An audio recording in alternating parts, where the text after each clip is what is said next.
माधव जय कुंज बिहारी जय गोपी जन वल्लभ जय गोपी जन वल्लभ जय गिरिवर धारी। जय राधा माधव। हरे कृष्णा। स्क्रीन विजिबल છે બધાને? હા માતાજી. હા માતાજી, વિઝિબલ હા છે. Okay, thank you. Shri Shri Radha ગોવિંદના ચરણમાં વંદન કરીએ ભગવાનના શાશ્વત ભક્ત એવા અર્જુનજી, શિલા પ્રભુપાદજી, પરમ પૂજ્ય જય પતાકા સ્વામીજી મહારાજ, પરમ પૂજ્ય નામાનિષ્ઠ પ્રભુજીને વંદન કરીને આજે સેશનની શરૂઆત કરીશું ખૂબ જ ભાવપૂર્વક પ્રાર્થના સાથે. અને આજે આપણે પ્રવેશ કરવા જઈ રહ્યા છીએ લેવલ 3 માં. તો બધાને વિનંતી છે કે બધા પોતપોતાની જગ્યાથી મ્યુટ રહીને મારી સાથે આ પ્રાર્થનામાં જોડાઓ. અને બધા જ શિક્ષા ગુરુઓને પણ વંદન કરીએ આપણે એક નિવેદન સાથે કે લેવલ 3 ના રૂપમાં આજે જ્ઞાન લેવા જઈ રહ્યા છે એ સારી રીતે સમજી શકાય અને આત્મસાત કરી શકાય. તો શરૂઆત કરીએ પ્રાર્થનાઓ સાથે. ઓમ અજ્ઞાનતિમિરાન્ધસ્ય જ્ઞાનાંજન શલાકયા ચક્ષુરુન્મિલિतं येन તસ્मै શ્રી ગુરુવે નમઃ. શ્રી ચૈતન્ય મનોભીષ્ટં સ્થાપિतं येन भूतले स्वयं रूप कदामयं ददाति स्वपदान्तिकम्. वन्देऽहं श्रीगुरो श्रीयुतपदकमलं श्रीगुरुन् वैष्णवांश श्रीरूपं साग्रजातं सकलरघुनाथान्वितं सजीवं साद्वैतं सावधूतं परिजनसहितं श्रीकृष्ण चैतन्य देवं श्रीराधा कृष्ण पादान् सकललिता श्रीविशाखान्वितंश.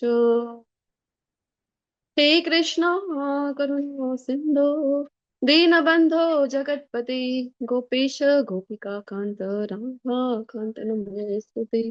तप्त काञ्चन गौराङ्गी श्रीराधे वृन्दावनेश्वरी कृष्णानुसुते देवी प्रणमामि हरिप्रिये. वाञ्छाकल्पतरुभ्यश्च कृपा सिन्धुभ्य एव च पतितानां पावनेभ्यो वैष्णवेभ्यो अनंत कोटि वैष्णव वृंद की जय, श्रील प्रभुपाद की जय, ग्रंथ श्रीमद् भागवतम भगवद गीता की जय, सद्गुरुदेव की जय, सभी श्रोताओं की जय. जय श्री कृष्ण चैतन्य प्रभु नित्यानंद श्री अद्वैत गदाधर श्रीवासादि गौर भक्तवृंद. हरे कृष्णा कृष्णा कृष्णा हरे हरे, हरे राम राम राम हरे हरे. हरे कृष्णा. वेलकम. હરે કૃષ્ણ માતાજી, દંડવત પ્રણામ. हरे હરે कृष्ण. કૃષ્ણ માતાજી. खूब खूब स्वागत છે. હરે કૃષ્ણ માતાજી. દંડવત પ્રણામ. હરે દંડવત પ્રણામ. કૃષ્ણ. હૃદયપૂર્વક સ્વાગત છે. ધારા હરે માતાજી. કૃષ્ણ માતાજી. માતાજી. હરે કૃષ્ણ. હરિતાબા માતાજી. હરે કૃષ્ણ માતાજી. हरे कृष्णा. હરે दीपक કૃષ્ણ प्रभु जी, માતાજી. હરે चेतना કૃષ્ણ माताजी, માતાજી. सुमित्रा देवी माताजी, दीप्ति भट्ट माताजी, शांभरी दयान्विता माताजी, विद्याशर माताजी, हिरल पटेल माताजी, पायल बा माताजी, માતાજી દંડવત પ્રણામ. हरि सुंदर दास प्रभु जी, जल्पा जोशी माताजी, जयंत पटेल प्रभु जी, जय श्री तेजपाल माताजी, जूही काली माताजी, काजल पटेल माताजी, हरे कृष्ण. कल्पतरु निताई चंद्र प्रभु जी, कृष्णकांता कृपावती माताजी, હરે કૃષ્ણ रवि कुमार, માતાજી. हरे कृष्ण. लोपा माताजी, मधु चावड़ा जी, मीनाक्षी माताजी, नैना હરે नड़ियादरा કૃષ્ણ माताजी, માતાજી દંડવત પ્રણામ.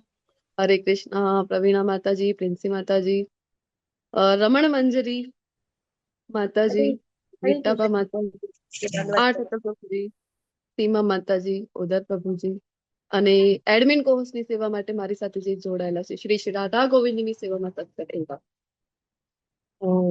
સુધા પદ્મા માતાજી, આરતી ભોઈ માતાજી, આનંદ સાગર પ્રભુજી અને ધાર્મી પટેલ માતાજી. હૃદયપૂર્વક હરે સ્વાગત કૃષ્ણ માતાજી. દંડવત પ્રણામ. Shri Shri Radha Govind temple ISKCON Kulai. હરે કૃષ્ણ માતાજી, દંડવત પ્રણામ.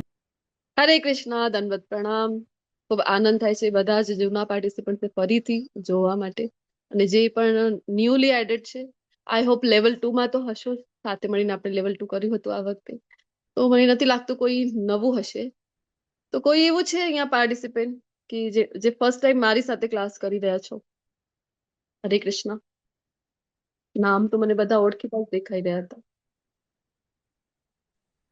લેવલ 2 તો બધા અત્યારનું કરીને આવ્યા હશો, તો લેવલ 2 માં આપણે સાથે હતા. 4 બેચેસ હતી આ વખતે. કોઈ હરે છે કૃષ્ણ અહીંયા? હેન્ડ રેઝ માતાજી. કરી શકો છો. રીટાબા માતાજી કહી રહ્યા છે ને, રમણ હા, મંજરી, હરે કૃષ્ણ માતાજી. હા. કાજલ માતાજી. હા, હરે કૃષ્ણ. તો વેલકમ. ખૂબ ખૂબ સ્વાગત કરું છું ન્યૂ પાર્ટિસિપન્ટ્સનું પણ. તો સાથે મળીને હવે લેવલ 3 આપણે કરવાના છીએ. તો બધાને વિનંતી કરીશ કે મારી સાથે અહીંયા આપણે જે સેશન લેવાના છે એન્ડ ઇન્ટરેક્ટિવ રહે, કે જ્યારે જ્યારે પ્રશ્ન પૂછવામાં આવે ત્યારે ત્યારે તમે પણ મારી સાથે સહભાગી થાઓ તો સારું રહેશે. અને અંતમાં કંઈ પણ પ્રશ્ન હોય તો લાસ્ટમાં આપણે ટ્રાય કરીશું કે 10 મિનિટ્સ આપણે ક્વેશ્ચન આન્સર માટે ફાળવીને રાખી શકાય. તો શરૂઆત કરવા જઈ રહ્યા છીએ L3 ના રૂપમાં જ્ઞાન યજ્ઞની. અને આ જ્ઞાન યજ્ઞને ખૂબ આપણે ફોર્ચ્યુનેટ કહેવાય કે ડિસેમ્બર મહિનામાં શરૂઆત થઈ રહી છે આ ક્લાસની. અને આ મહિનાને કયા મહિના સાથે ઓળખવામાં આવે છે બોલો તો? ડિસેમ્બર મહિનાને ગીતાના જયંતિ. ગીતાના હા. માતાજી. તો ગીતા ગીતા જયંતિ જયંતિ આ નિમિત્તે. મહિનામાં જ આવે છે. મોક્ષદા એકાદશી આપણે સાથે ઉજવી હતી. એ દિવસે આપણું ક્લાસ હતું ને, આપણે ચર્ચા કરી હતી. ગીતા જયંતિના દિવસે જ આઈ થિંક શરૂઆત થઈ હતી ને આપણે લેવલ 2 ની, એકાદશીના દિવસે એવું કંઈક હતું. તો હા, પણ આપણે સાથે ક્લાસમાં હતા એ મને યાદ છે મોક્ષદા એકાદશીની. તો તમને બધાને ખ્યાલ છે કે આ જે ગીતા મહાત્મ્ય ભણતા હોઈએ છીએ લેવલ 1 માં, લેવલ 2 માં, શું મહત્વ છે ભગવદ્ ગીતાનો, અને આ જે મહિનો છે એ કેટલો ઇમ્પોર્ટન્ટ છે આપણા બધા માટે. કારણ કે શ્રીલ પ્રભુપાદજી જેમનું આખું ઇસ્કોનનું આખું બેઝ આપણે કહી શકાય કે પુસ્તકો ઉપર ભર આપે છે શ્રીલ પ્રભુપાદજી, કે જ્ઞાન આપણે લઈએ, એ જ્ઞાન લઈને પછી ભક્તિમાં આપણે આગળ વધીએ. આવા મહિનામાં આપણને આ અવસર મળ્યું છે કે આપણે સાથે મળીને લેવલ 3 કરીએ. અને લેવલ 3 માં તમને બધાને ખ્યાલ હશે, નહીં હોય તો હું જણાવી દઉં છું. લેવલ 1 માં આપણે જોયું કે 18 ડેઝમાં 18 ચેપ્ટર ભણતા હોઈએ છીએ. તો ઓવરવ્યુ ની જેમ હોય છે કે ભગવદ્ ગીતાના ચેપ્ટર્સ આપણે ભણીએ 1 આવરમાં 1 સેશન થાય છે. તો બધા શ્લોકો ત્યાં પોસિબલ નથી કે કવર કરી શકાય. પછી લેવલ 2 માં તમે બધા હતા તો તમને બધાને ખ્યાલ છે કે 2 દિવસ એક ચેપ્ટર આપણે ભણતા હોય છે લેવલ 2 માં, અને એક એક શ્લોક ત્યાં આપણે સમજવાનો પ્રયત્ન કરીએ છીએ. પણ એ પણ ડિટેલમાં નથી. હજી ડિટેલમાં જો ભગવદ્ ગીતા કરવી હોય તો આપણે ભક્તિશાસ્ત્રીમાં કરતા હોય છે, કારણ કે એક સેશનમાં 3-4 જ શ્લોકો ત્યાં ભણાવવામાં આવતા હોય છે. તો લેવલ 2 થઈ ગયું. ભગવદ્ ગીતા આપણે આખી આખી ભણીને આવ્યા છીએ એક એક શ્લોક સાથે. તો 700 શ્લોકો ભણીને આવ્યા છીએ લેવલ 2 ના રૂપમાં. અને હવે જ્યારે લેવલ 3 માં પ્રવેશ કરી રહ્યા છીએ તો 3 પુસ્તકોનું અહીંયા આપણે અધ્યયન કરતા હોય છે. એક છે ઈશોપનિષદ, બીજું છે ઉપદેશામૃત, અને ત્રીજો છે ભક્તિ રસામૃત સિંધુ. તો આજે આપણે જે શરૂઆત કરી રહ્યા છીએ ન્યૂ લેવલ 3 બેચની, તો ઈશોપનિષદ બુકની સાથે. અને આની પાછળ હજી 2 પુસ્તકો છે. તો એક એક પુસ્તક માટે એક એક ટીચર, એવી રીતે આપણે લાસ્ટ 2 સેશન્સ કરી રહ્યા છીએ. તો આ જે પુસ્તક છે ઈશોપનિષદ, તો આ આપણે સાથે મળીને કરવાના છીએ. ને તમને બધાને ખ્યાલ હશે આ છે પુસ્તક, દેખાઈ રહી છે બધાને જી માતાજી. હા માતાજી. ઈશોપનિષદ? હા, આ છે પુસ્તક ઈશોપનિષદની. અને અ જેના અંતર્ગત લાસ્ટ સેશન જ્યારે લીધું હતું ઈશોપનિષદ, તો 10 સેશનમાં કમ્પ્લીટ થઈ હતી આ જે બુક છે એ. એટલે કે 1 મહિનો ને ઉપરથી 2 સેશન લીધા હતા.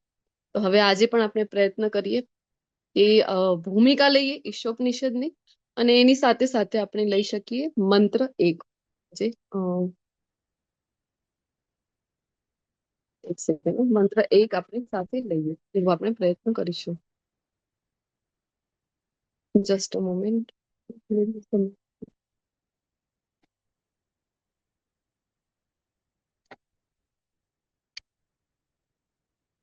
જય રાધા જય હરી.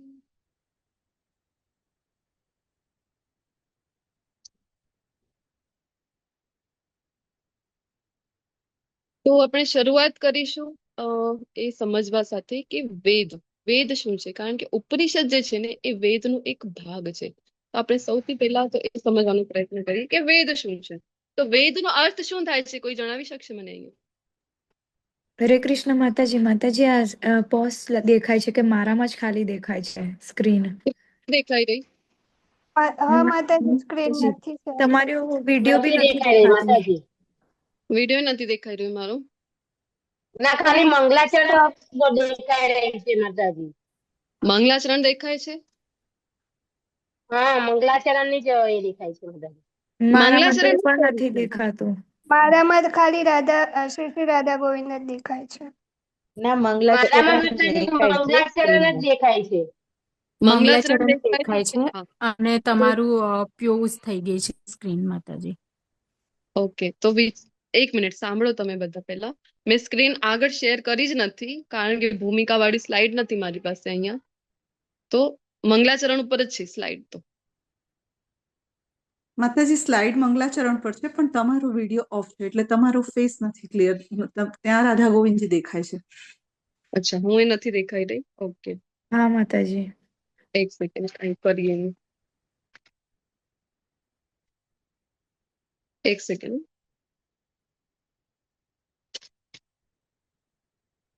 હા, હવે મને કહો, દેખાય છે મારો video? હા હવે દેખાય હા, છે માતાજી, સ્ક્રીન પણ ને તમે પણ. જી જી, ધન્યવાદ. સ્ક્રીન ઉપર મંગલાચરણ જ છે, કારણ કે ભૂમિકાની સ્લાઇડ મારી પાસે નથી, લખેલું છે. તેથી આપણે જોઈએ. સૌથી પહેલા ઈશોપનિષદને સમજવાનો પ્રયત્ન કરીએ કે શું છે ઈશોપનિષદ. તો ઈશોપનિષદ જે છે એ વેદનો એક ભાગ છે. અને વેદનો એક ભાગ છે, તો વેદ એટલે શું એ હું તમને બધાને પૂછી રહી છું. વેદ એટલે શું? વેદ એટલે જ્ઞાન. હા, વેદ માતાજી, એટલે વેદ એટલે 4 વેદ છે ભગવાનને સમજવા માટેના પુરાણો છે. હા જી. હરે હા, કૃષ્ણ માતાજી. હરે કૃષ્ણ. બોલો. માતાજી વેદ જે છે ને એ અલગ, જે 4 વેદ છે એની અંદર અલગ અલગ આપણું જીવન શૈલી અને ભગવાન વિશે પ્લસ એના વિશેની વાત થયેલી છે. કે આયુર્વેદ બી એમાં આવે છે. આપણું મતલબ જીવન શૈલીની બી વાત થયેલી છે. એના પછી આયુર્વેદ એટલે આપણું જે ચિકિત્સા છે એની બી એમાં વાત થયેલી છે.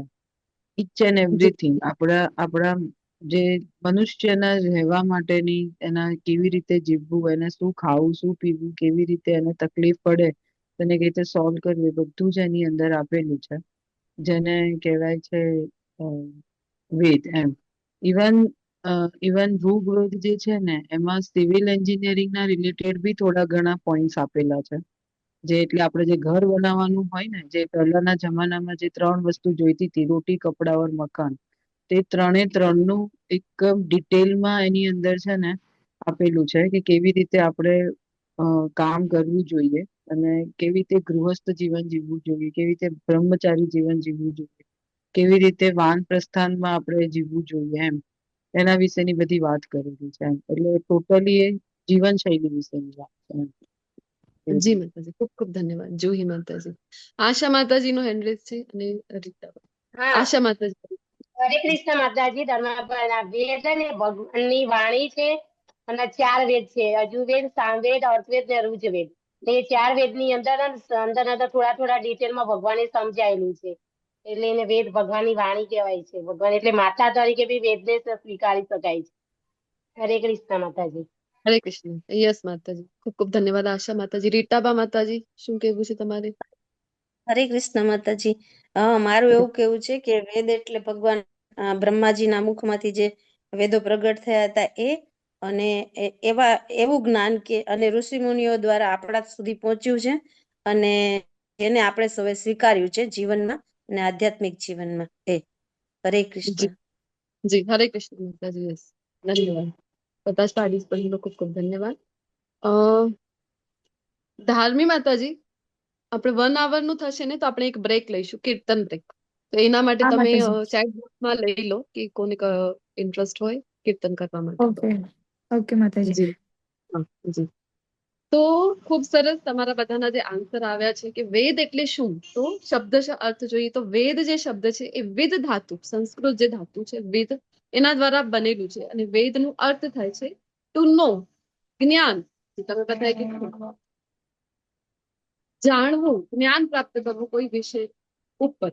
હવે એવું નહીં કે માત્ર આધ્યાત્મિક જ્ઞાન, ભૌતિક પણ આવી ગયું, જે માતાજી કીધું પણ કે જે કંઈ પણ છે બધું જ ભૌતિક જ્ઞાન હોય ને, કે કોઈ ગણિતનું જ્ઞાન છે, એન્જિનિયરિંગનું કહેતા હતા ને માતાજી ત્યારે, મેડિકલ સાયન્સ થી રિલેટેડ કોઈ જ્ઞાન છે, અથવા તો તમે કોઈ પણ વસ્તુ લઈ લો, તમને લાગે કે સંગીત છે અથવા નૃત્ય કલા છે, કોઈ કલાથી રિલેટેડ જ્ઞાન હોય, કોઈ પણ પ્રકારનું જ્ઞાન છે, એના વિશે જાણવું, સમજવું, જ્ઞાન પ્રાપ્ત કરવું, એને કહેવાય છે વેદ. તો બધું જ આવી જાય છે અલ્ટિમેટલી, ભૌતિક પણ આવી જાય છે અને આધ્યાત્મિક. તો જાણવું એ થઈ ગયું વેદ. આ જ વેદનો એક ભાગ છે ઈશોપનિષદ. તો ઈશોપનિષદના પહેલા પણ આપણે જોઈએ કે ઈશોપનિષદની શરૂઆત કેવી રીતે થઈ છે. તો ઇતિહાસ થોડુંક આપણે શોર્ટમાં જોવાનો પ્રયત્ન કરીએ. આમ ડિટેલમાં ભક્તિશાસ્ત્રીમાં પણ આપણે ભણતા હોય છે આ 3 પુસ્તકો જે લેવલ 3 માં છે, તો ડિટેલમાં તમે ત્યાં ભણશો. આપણે શોર્ટમાં લેવાનો પ્રયત્ન કરીએ કે બ્રહ્માજી. હવે બ્રહ્માજી જ્યારે આપણા ભૌતિક જગતના પ્રથમ જીવાત્મા છે બ્રહ્માજી, અને બ્રહ્માજી જ્યારે પ્રકટ થયા છે, ક્યાંથી પ્રકટ થયા છે બોલો તો? ભગવાન નાભિ કમળમાંથી. ભગવાન વિષ્ણુના નાભિ કમળમાંથી. કયા ગર્ભોદક્ષ ગર્ભોદક્ષ વિષ્ણુના ગર્ભોદક્ષાય વિષ્ણુના નાભિ કમળમાંથી. હા, ગર્ભોદક્ષાય વિષ્ણુના નાભિ કમળથી જ્યારે બ્રહ્માજી પ્રકટ થયા, એક બ્રહ્માંડની વાત કરી રહ્યા છે. દરેક બ્રહ્માંડમાં બ્રહ્માજી છે, તો અહીંયા એક બ્રહ્માંડની વાત કરી. તો એ બ્રહ્માજી જ્યારે આવ્યા, તો બ્રહ્માજીના આમ તો અનેક પુત્રો છે. મનુઓ જે છે, તમને બધાને ખ્યાલ છે કે બ્રહ્માજીના માનસ પુત્ર તરીકે ગણવામાં આવે છે. તો એમાંથી અત્યારે જે મનુનો સમય ચાલી રહ્યો છે, તમને ખબર છે ને, મન્વંતર ચેન્જ થાય છે, મનુ જે છે. તો અત્યારે જે ચતુર્વ્યુહ પ્રમાણે આપણે કાલનો એક સ્લાઇડ લેતા હતા લેવલ 1 માં, તમને ચોથા વૈવસ્વત. વૈવસ્વત. અત્યારે કયા મનુ છે? વૈવસ્વત મનુ. ઓકે, હા, 7th નંબરના 7મા નંબરના મનુનો અત્યારે જે સમય ચાલી રહ્યો છે એ મુજબ છે વૈવસ્વત મનુ, અને 7મા નંબરના છે. પરંતુ આપણે હજી પણ થોડોક ફ્લેશબેકમાં જઈ રહ્યા છે કે જ્યારે બ્રહ્માજી આવ્યા અને બ્રહ્માજીથી જ્યારે પ્રથમ મનુની વાત કરી રહ્યા છે. તો પ્રથમ મનુના વિવાહ કોની સાથે થયા? શત્રુપાજી સાથે. તો તમને બધાને ખ્યાલ છે કે મનુના આપણે બધા પુત્રો છીએ, એટલે આપણે કહેવાઈએ છીએ શું કહેવાઈએ? મનુષ્ય માનવ. હા જી.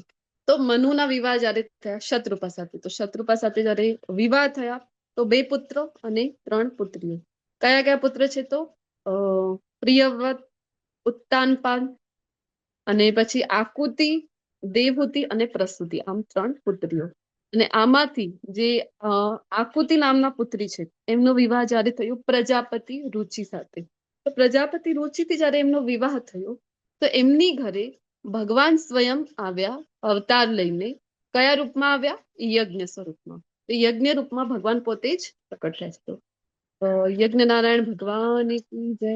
તો ભગવાન પોતે આવ્યા છે, અને એ સમયની ઘટના એક એવી બને છે આગળ જઈને કે જે એમના હવે આ જે ભગવાન છે યજ્ઞ નારાયણ સ્વરૂપે, એ સમય એવું હતું કે ઇન્દ્રદેવનો એક પદ છે, તમને ખ્યાલ છે ને, જેમ બ્રહ્માજીનો એક પદ છે, ઇન્દ્રનો પણ એક પદ છે. તો જે સમયે કોઈ યોગ્ય વ્યક્તિ ના મળે એ સંભાળવા માટે, એ જે રાજ્ય કારભાર હોય, પદ હોય, એ સંભાળવા માટે, તો એ સમય શું થાય છે? તો ભગવાન પોતે એ પદ સંભાળતા હોય છે. એ સમય એવું હતું કે ઇન્દ્રના સ્થાન ઉપર કોઈ સંભાળવા વાળું ન હતું. પછી ભગવાન યજ્ઞનારાયણ ભગવાન જે છે એ પોતે ઇન્દ્રના પદ ઉપર વિરાજમાન હતા. એ સમયની ઘટના બને છે. તો એમના જે નાનાજી થયા ને, હવે મનુ મહારાજ જે છે એ હવે યજ્ઞનારાયણ ભગવાનના થઈ ગયા નાનાજી. તો એમના જે નાનાજી છે એમના ઉપર હુમલો થયો. કોના દ્વારા? અસુરો દ્વારા.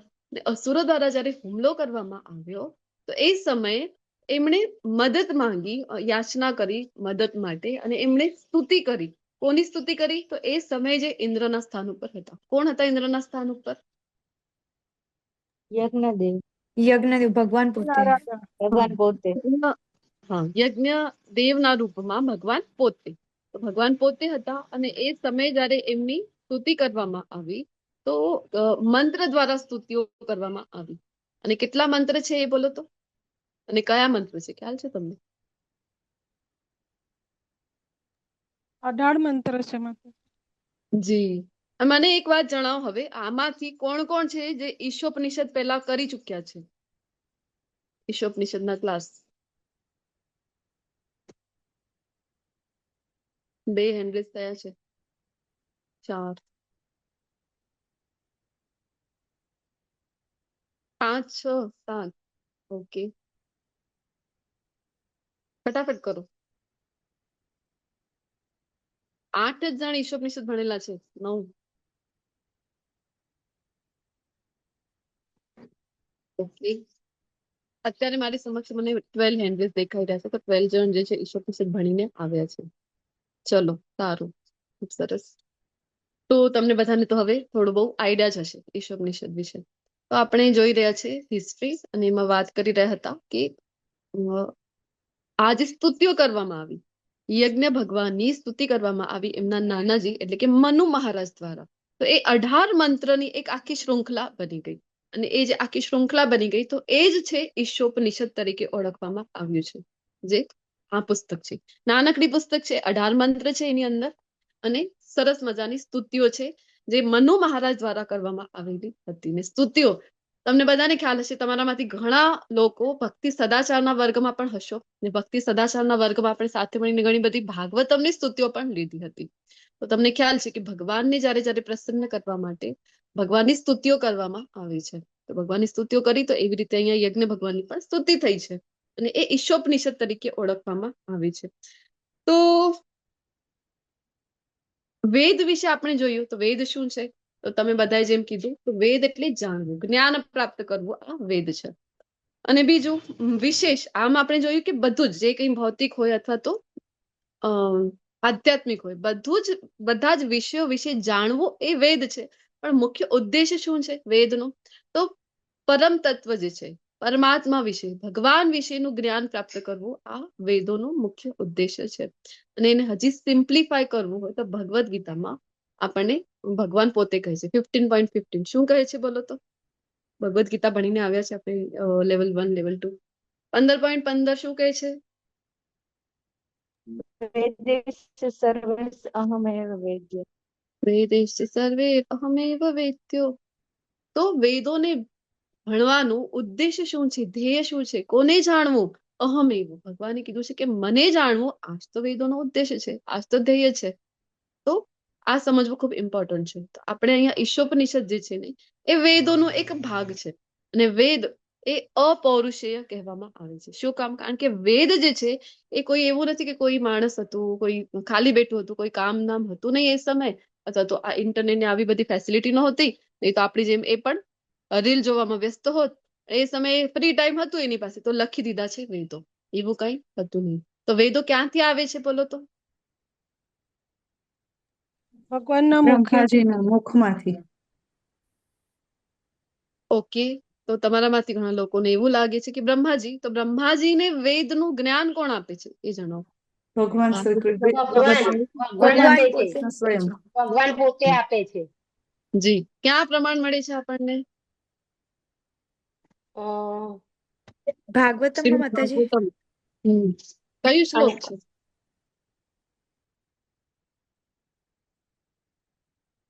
ભાગવતમનો પ્રથમ સ્કંદો પ્રથમ અધ્યાય અને શ્લોક નંબર પણ 1. શું કહે છે? તેને બ્રહ્મ હૃદય આદિ કવયે મુહ્યંતિ યત સૂરયા. તો બ્રહ્માજીના હૃદયમાં જ્ઞાન કોણ આપી રહ્યો છે? તો ભગવાન કૃષ્ણ એ જ્ઞાન પ્રકટ કરાવી રહ્યા છે.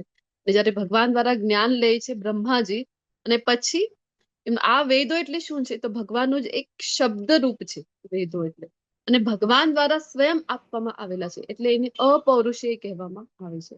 એ કોઈ માનવ દ્વારા લખવામાં આવેલા નથી. અને હવે જયારે બ્રહ્માજીને આ જ્ઞાન આપ્યું, અને બ્રહ્માજી વેદ આપી દીધા એઝ ઇટ ઇઝ, જેવું ભગવાને જ્ઞાન એમને પ્રકટ કર્યું ને એવી રીતે વેદ આપી દીધા.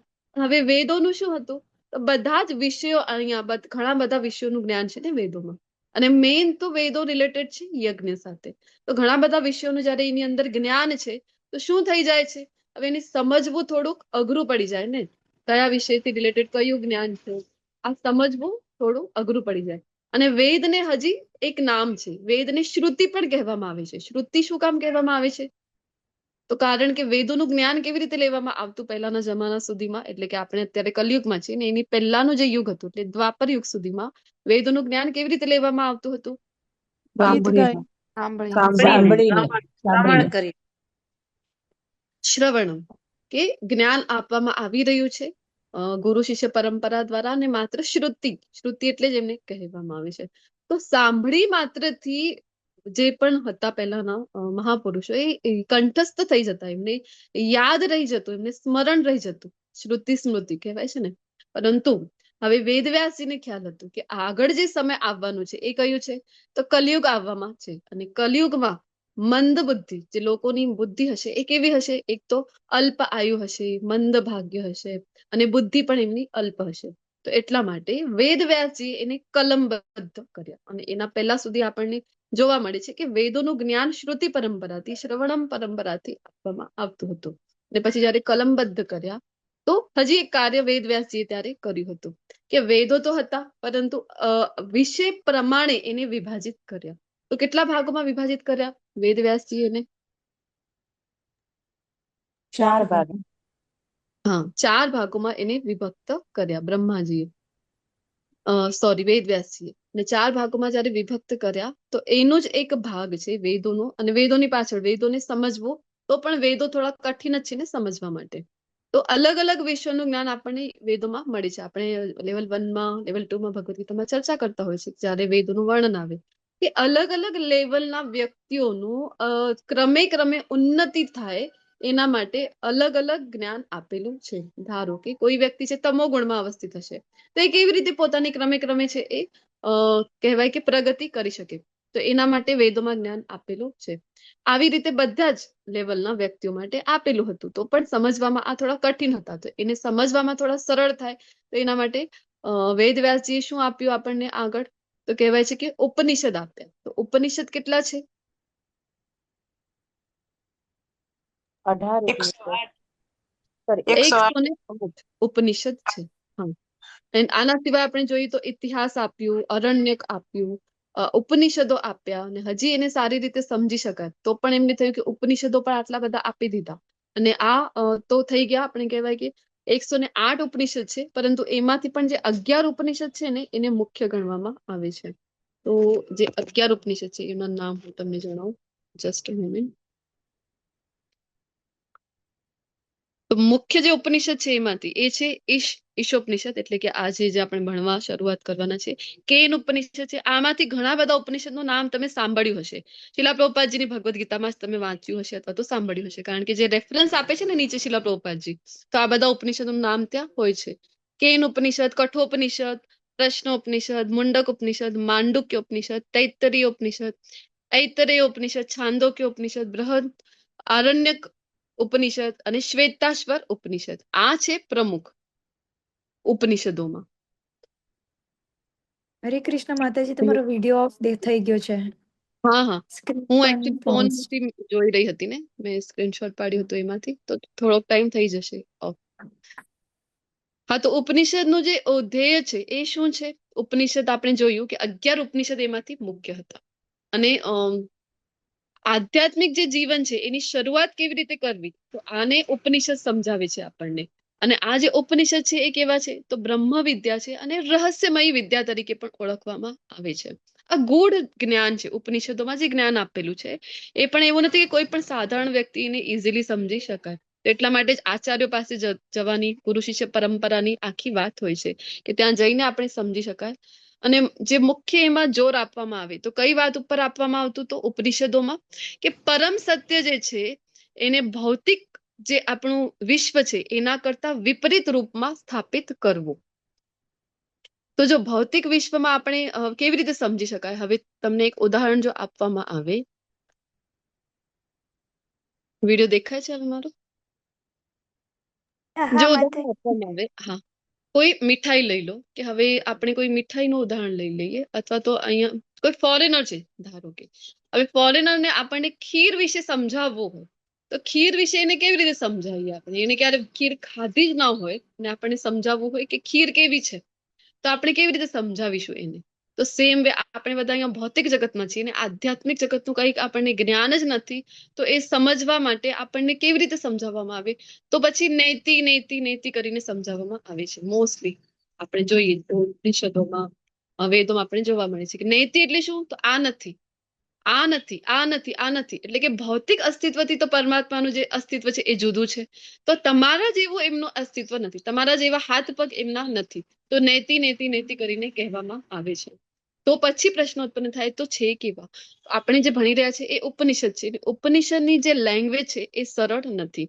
ઉપનિષદને સમજવું થોડુંક ટફ છે, કારણ કે બધા માટે આ જ્ઞાન છે નહીં. અને શું કામ આ ઈશોપનિષદ ઇમ્પોર્ટન્ટ છે? આપણે જોઈએ ને, આમ તો 11 ઇમ્પોર્ટન્ટ છે જે ઉપનિષદ છે, એમાંથી પણ ઈશોપનિષદ આપણે અભ્યાસક્રમમાં લેતા હોય છે. ને પ્રભુપાદજીએ પણ ખાસ કરીને એના ઉપર પુસ્તક લખેલી છે. કારણ કે આમ જોવા જઈએ તો ઇસ્કોન આપણું સંપ્રદાય કહેવાય, તો કોઈ પણ એ ઓથેન્ટિક સંપ્રદાય સાથે રિલેટેડ છે, સંસ્થા છે આ ઇસ્કોન, પરંતુ ઓથેન્ટિક સંપ્રદાય સાથે, બ્રહ્મ મધ્વ ગૌડીય સંપ્રદાય સાથે કનેક્ટેડ છે. તો જે કોઈ પણ પ્રામાણિક સંપ્રદાય છે ત્યાં ઈશોપનિષદને ઇન્ક્લુડ કરવામાં આવેલું છે. તો એના ઉપર જ્ઞાન છે એ આપવામાં આવેલું છે. એટલે શ્રીલ પ્રભુપાદજીએ પણ ઈશોપનિષદને ઇન્ક્લુડ કરેલું છે, ને એના વિશેનું જ્ઞાન આપણે પણ પ્રભુપાદજીની પુસ્તકના માધ્યમથી લઈ રહ્યા છે. આમ આપણે જોયું કે સરળ ભાષામાં ઉપનિષદમાં કહેવામાં આવતું નથી. આમ કહેવાય ને કે અમુક લોકો હોય કે જેમની સીધી સરળ ભાષા આપણે કહીએ તો સમજ ના આવે, તો આ કોના માટે છે જ્ઞાન? તો આવા લોકો માટે છે કે જેમની સીધી સરળ ભાષા સમજવામાં આવે નહીં, થોડું ઘુમાવી ફરાવીને બોલવામાં આવે ને, તો એવી ભાષા એમને પોતાને પણ ગમતી હોય છે. અને એ વિષયનું કહેવાય ને કે આપણે આવું થોડુંક ઘુમાવી ફરાવીને કહીએ તો એમને ગમે છે આ જે જ્ઞાન છે એ લેવું. આવા લોકો માટે છે. અને બીજું કોના માટે છે? તો જેમણે ચાખી લીધું છે કે ભાઈ આ ભૌતિક સંસારમાં વધારે કંઈ છે નહીં, ભૌતિક સંસારમાંથી જેમનું મન ઉઠી ગયું છે અને હજી આગળ કોઈ રસ પ્રાપ્ત કરવા માટે કે આનાથી વધીને શું છે આ પ્રાપ્ત કરવાની જિજ્ઞાસા જ એના અંદર આવી ગઈ છે, તો એને માટે આ ઈશોપનિષદનું જ્ઞાન છે એ છે. તો ઈશોપનિષદ આપણને સમજાવે છે કે પરમ સત્ય કોણ છે, આ પરમ તત્વ કોણ છે, એના વિશેનું જ્ઞાન આપે છે. અને આ પરમ તત્વ કોણ છે તો એને હજી સરળ કરવાનું જો આપણને થાય તો શ્રીમદ ભાગવતમમાં એના વિશેની ચર્ચા આપણને મળે છે. પરમ તત્વ કોણ છે, પરમ સત્ય કોણ છે? તો સત્યમ પરમ ધીમહિ, પહેલા શ્લોકમાં, પહેલા અધ્યાયના આપણને જણાવી દેશે કે અરે કોણ છે આ પરમ સત્ય, એને જાણો. તો ભક્તોના વિશે જાણીને, એમની લીલાઓ વિશે જાણીને આપણે સમજી શકાય. અને ભગવદ્ ગીતામાં તો હજી પણ ક્લિયર આપણને થઈ જાય છે કે કોણ છે. પૂર્ણ પુરુષોત્તમ પરમેશ્વર કૃષ્ણ છે, એ જ પરમ તત્વ છે, જે પરમ સત્ય છે, કે જેના વિશેની ચર્ચા અહીંયા ભગવદ્ ગીતામાં ઈશોપનિષદમાં થઈ રહી છે. તો એમના વિશે જાણવું આ જ ધ્યેય છે ઈશોપનિષદના માધ્યમથી. તો આમ આપણે જોયું કે વેદોને પણ 4 ભાગમાં, યજુર્વેદ છે, સામવેદ છે, અથર્વવેદ છે, અને કયું વેદ ભૂલાઈ ગયું? ઋગ્વેદ. ઋગ્વેદ છે. આમ 4 વેદ છે, અને એમાંથી પણ જે ઈશોપનિષદ છે એ છે યજુર્વેદનો એક ભાગ છે. તો આપણે જોયું કે સરળ ભાષા છે નહીં, ઘુમાવી ફરાવીને બોલવામાં આવેલી છે. તો આપણે પ્રયત્ન કરીશું કે ખૂબ ધ્યાનપૂર્વક સાંભળીએ અને નોટ્સ આપણે બનાવતા રહીશું, તો ઈઝી જશે. કારણ કે અહીંયા ભલે લેવલ 3 ની ક્વિઝ ખબર નહીં તમારી પાસે ત્યાં સુધી બની જશે કે નહીં, પરંતુ આગળ જ્યારે ભક્તિશાસ્ત્રીમાં આવવાના છો ત્યારે તમારે એક્ઝામ લિખિત રૂપમાં આપવાની હશે. અત્યારથી જો કોન્સેપ્ટ ક્લિયર હશે તો ભક્તિશાસ્ત્રીમાં ઈઝી જશે તમને સમજવું ઈશોપનિષદ જે છે એ. તો આમ જો આપણું જે જ્ઞાન છે ને એ અપૂર્ણ કહેવાય છે. શું કામ? કારણ કે આપણે માનવ છીએ, અને માનવ જે છે 4 એની અંદર ખામીઓ જોવા મળી છે. કઈ કઈ છે 4 ખામીઓ બોલો? તે ભૂલ કરે છે, તે ભ્રમિત થાય છે, તે બીજાને છેતરવાની વૃત્તિ ધરાવે છે, અને એની ઇન્દ્રિયો અપૂર્ણ છે. હા, ઇન્દ્રિયો પણ અપૂર્ણ છે. તો સૌથી પહેલા તો ભૂલ કરે છે. તો કહેવાય પણ છે ને, આપણામાં તો કહેવત છે ને, માણસ માત્ર ભૂલને પાત્ર. ભૂલને પાત્ર. તો સતત આપણે ભૂલ કર્યા કરીએ છીએ કે આપણે કંઈક આપણને લાગે કે કંઈક શોધ કરી ને પછી એમાં જ આપણે કહેવાય કે કંઈક ને કંઈક ભૂલ આપણી થતી હોય છે, પરફેક્ટલી કામ આપણું થતું નથી. તો આ કારણ કે હ્યુમન ટેન્ડન્સી છે ને એક ખામી આપણી અંદર રહેલી છે. બીજું એ કે જેમ તમે કીધું કે મોહિત થઈ જઈએ છીએ આપણે, તો ઇલ્યુઝનમાં આપણે આવી જઈએ છીએ.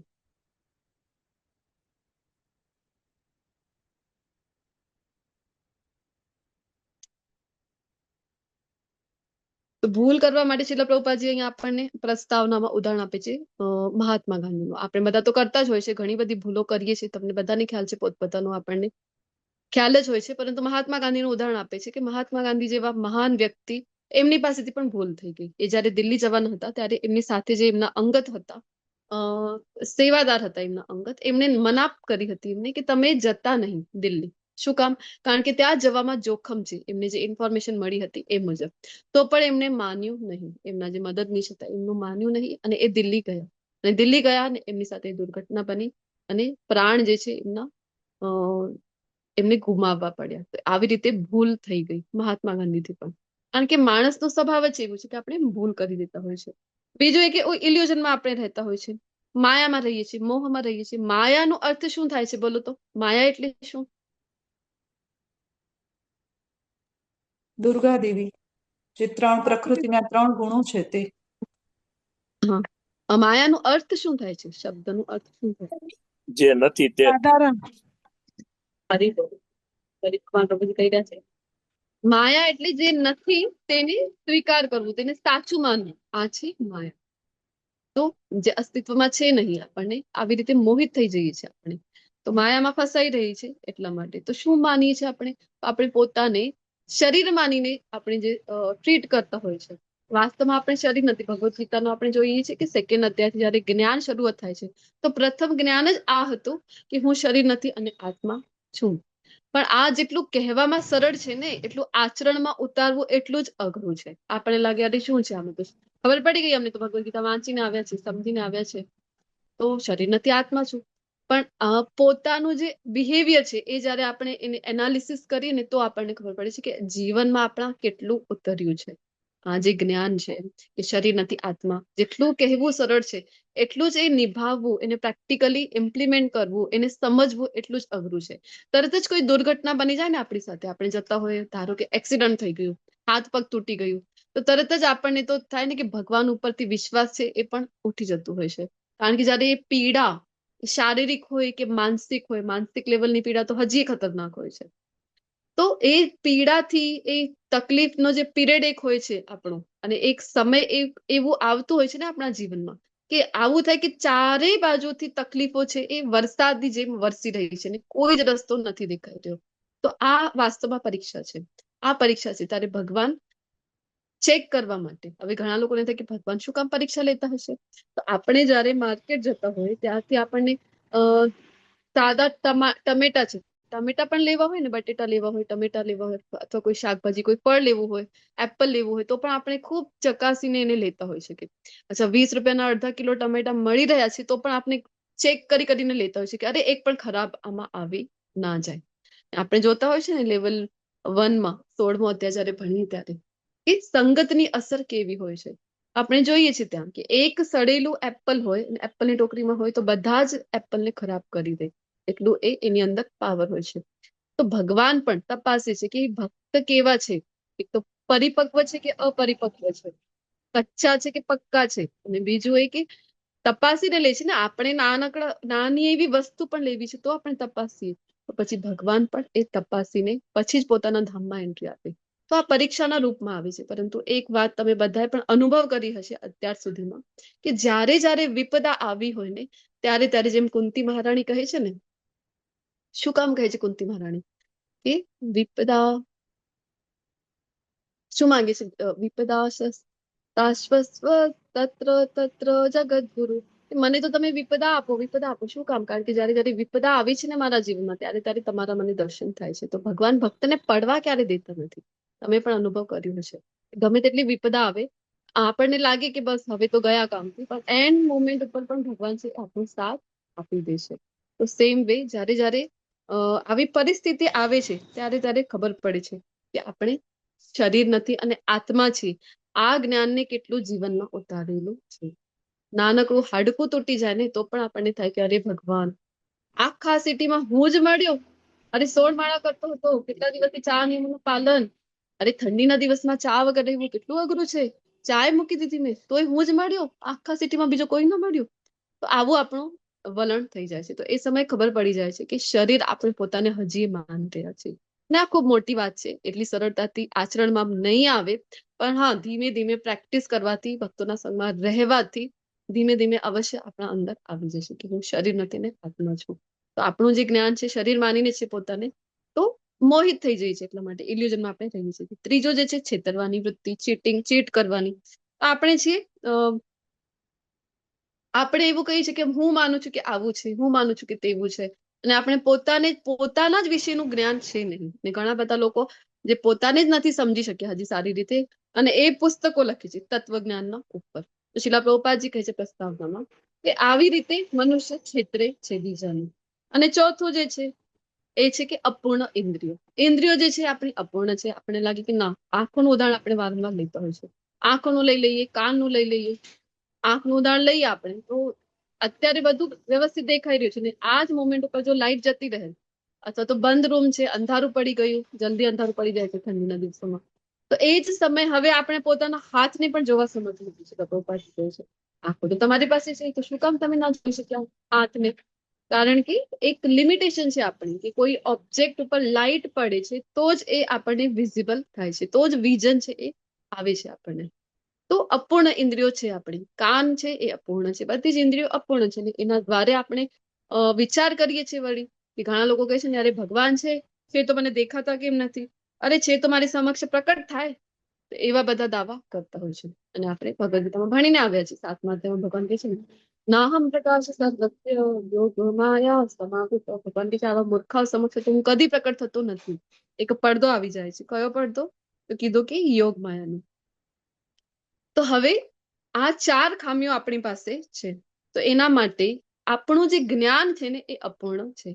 તો હવે ઘણા લોકોને થાય ને વેદોથી શું કામ જ્ઞાન લઈએ? અરે અમે તો પોતે વાંચીશું, અમે તો પોતે આ કરી લઈશું, અમે તો પોતે સંશોધન કરી લઈશું. તો તમે ગમે તેટલા સંશોધન કરી લો તો પણ એ સત્ય સુધી તમે પહોંચી શકશો નહીં. કયા સત્ય સુધી? જે પરમ સત્ય છે, પરમાત્મા છે, ભગવાન છે, એના સુધી નહીં પહોંચી શકો. શું કામ? કારણ કે કોઈ પણ વસ્તુને જાણવા માટે, સમજવા માટે 3 પ્રમાણ શાસ્ત્રોમાં આપેલા છે, કે 3 પ્રમાણ મુજબ આમ તો 10 પ્રમાણ છે, પણ મુખ્યત્વે જીવ ગોસ્વામીજી અને હજી મધ્વાચાર્યજી 10 પ્રમાણ આપે છે, પરંતુ આમાંથી પણ 3 જે મુખ્ય પ્રમાણ છે અને સમજવામાં જે સરળ છે એ કયા કયા છે? તો એક છે અનુમાન પ્રમાણ, એક છે પ્રત્યક્ષ પ્રમાણ, એક છે અનુમાન પ્રમાણ, અને ત્રીજો જે છે એ છે શબ્દ પ્રમાણ. તો અનુમાન પ્રમાણ છે પહેલું. પ્રત્યક્ષ પ્રમાણ છે તો પ્રત્યક્ષ પ્રમાણમાં કે હું પોતે જોઉં, હું પોતે કરું તો જ હું માનું. અરે જે વસ્તુ દેખાય છે એમાં જ હું તો માનું છું. તો આ થઈ ગયું પ્રત્યક્ષ પ્રમાણ. તો પ્રત્યક્ષ પ્રમાણ માટે આપણી ઇન્દ્રિયો અપૂર્ણ છે, તો આપણું જ્ઞાન પણ અપૂર્ણ હશે. તો એ કન્ક્લુઝન ઉપર આપણે ક્યારે પણ પહોંચી શકીશું નહીં, જે વાસ્તવિક કન્ક્લુઝન છે. બીજો જે છે કે અનુમાન પ્રમાણ. તો અનુમાન લગાવીને, જેવું કે આપણે નથી લેતા ડાર્વિન્સ ઇવોલ્યુશનર થિયરી જે છે, ઉત્ક્રાંતિવાદ આપણે કહીએ છીએ ને, ડાર્વિનનો ઉત્ક્રાંતિવાદ. તો એક અંદાજો છે, અહીંયા અનુમાન છે, કોઈ પ્રૂવન સત્ય નથી અહીંયા કે આવું થયું જ હતું. એ કહે છે કે બસ આવી રીતે ઉત્ક્રાંતિ થઈ હશે અને વાંદરામાંથી મનુષ્ય બની ગયા. આવા વાદો આપે છે. બિગ બેંગ થિયરી છે, આવા બધા વાદ છે, એ હજી પ્રૂવન નથી. તો અનુમાન છે એ. આવી રીતે જ્ઞાન લઈએ તો એ પણ અધૂરો કહેવાય છે. તો પછી કયું પૂર્ણ કહેવાય આમાંથી? તો જે ત્રીજો પ્રકાર છે એ કયું છે? તો શબ્દ પ્રમાણ. હવે શબ્દ પ્રમાણ એને સ્વયં સિદ્ધ સત્ય પણ કહેવામાં આવે છે. શબ્દ જે પ્રમાણ છે કે જે આપણને શાસ્ત્રો આપી રહ્યા છે, એ આપણે ગુરુ શિષ્ય પરંપરાથી જ્ઞાન લઈએ, સમજીએ, તો આ જે પ્રમાણ છે એ ઓથેન્ટિક કહેવાય છે, પ્રામાણિક કહેવાય છે. કારણ કે પોતાની આપણી એટલી કેપેસિટી નથી. આપણી ઇન્દ્રિયો પણ અપૂર્ણ છે, અને આપણે 4 ખામીઓ જોઈ લીધી. ભૂલો કરીએ છીએ, ઇન્દ્રિયો અપૂર્ણ છે, છેતરવાની વૃત્તિ છે, મોહિત થઈ જઈએ છીએ. આવી અપૂર્ણ પરિસ્થિતિના કારણે, અપૂર્ણ ઇન્દ્રિયોના કારણે આપણે પૂર્ણ સુધી પહોંચી શકાય નહીં. આપણે અપૂર્ણ છીએ અને કૃષ્ણ પૂર્ણ છે. તો એ પૂર્ણ સુધી પહોંચવા માટે આપણી પાસે પણ કંઈક એવું હોવું જોઈએ ને જે પૂર્ણ હોય.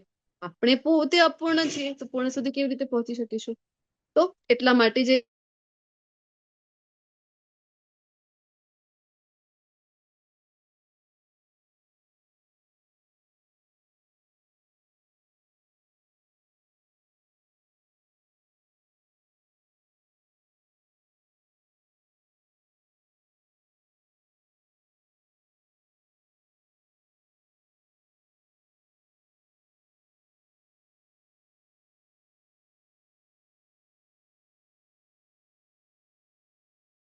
છે? જીવાત્મા જે છે એ ભગવાનની પરાશક્તિ છે, એટલે કે ચડિયાતી શક્તિ. જીવાત્માથી બનેલી. જીવાત્મા એટલે માત્ર આપણ માણસ, મનુષ્ય, પ્રાણી, વનસ્પતિ બધું જ આવશે માતાજી એમાં. 84 કે બ્રહ્માથી 84 લઈને લાખ. હા જી, 84 લાખ યોનિઓ જેમાં સમાવિષ્ટ છે આવી, અને એને કહેવાય છે પરાશક્તિ, જે ચડિયાતી કીધી છે ભગવાને. જીવોની બનેલી જે શક્તિ છે. અને બીજી છે અપરાશક્તિ, પંચમહાભૂત અને મનબુદ્ધિ અહંકારથી બનેલી જે શક્તિ છે. અને આની સાથે આપણે એક નાનકડો બ્રેક લઈ લઈએ, અને પછી આપણે લઈશું ઇન્વોકેશન જે છે, ઓમ પૂર્ણમદ વાળું મંત્ર અને પહેલું મંત્ર. આ બંને મંત્ર આપણે બ્રેકની પાછળ શરૂઆત કરીએ. તો કીર્તન બ્રેક છે. ધાર્મી માતાજી કોણ છે કીર્તન માટે રેડી? માતાજી, કોઈનો રિપ્લાય તો આવ્યો નથી. હરે કૃષ્ણ માતાજી.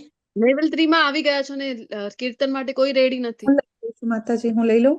હરે કૃષ્ણ માતાજી. હેલો હું. હા, એક મિનિટ. કોણ કોણ? 2 જણના અવાજ આવી રહ્યા છે. હા, કઈ વાંધો નહીં માતાજી, રીટા માતાજીને લઈ લેવા દો, હું પછી લઈ લઈશ કાલે, મતલબ નેક્સ્ટ ટાઈમ. નેક્સ્ટ વીક માટે લખી દેજો. પ્રવીણા માતાજીનો ને? હા હિરલ માતાજી માતાજી. લખી દઈશ. હા, પ્રવીણા માતાજી ને હિરલ માતાજી ને. જી હા માતાજી, માતાજી. મારું નામ લખજો. પ્રવીણા માતાજી. નેક્સ્ટ સેશન માટે નામ લખી લેજો ધાર્મી માતાજી, એટલે આપણે એ મુજબ હા આપી હા, શકીએ. Done done. આપણે લેવલ 2 માં પણ ચર્ચા થઈ હતી ને, કે ભગવાનની સેવા મુખ્યત્વે 3 પ્રકારે થાય છે. જે ભગવાનને જે પ્રિય છે એ સેવા.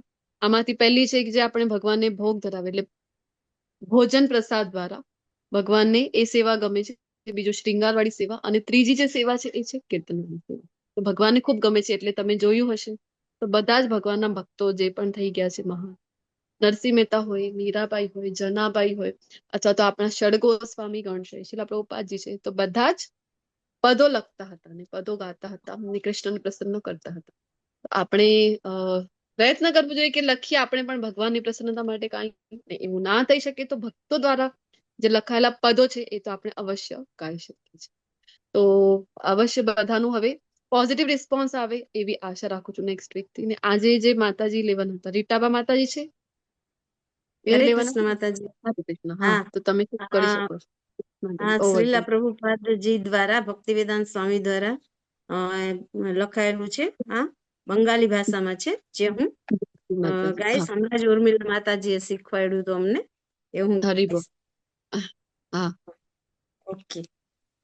બડો કૃપા કોઈલે કૃષ્ણ અધમેર પ્રતિ, की लागिया नीले हेता करोई बेगति, बड़ो कृपा कोले कृष्णा,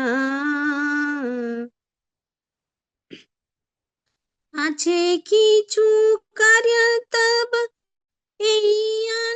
माने, नहे के नो आनी बेन ए उग्र स्थाने, আছে কিছু কার্য তব এইয়ানু মানে, নহে কেন আনিবে না এই উগ্র স্থানে, বড় কৃপা কইলে কৃষ্ণ અધમેર પ્રતિ, কি লাগিয়া নীলে হেতা করোই বেগতি, બડો કૃપા કોલે કૃષ્ણા,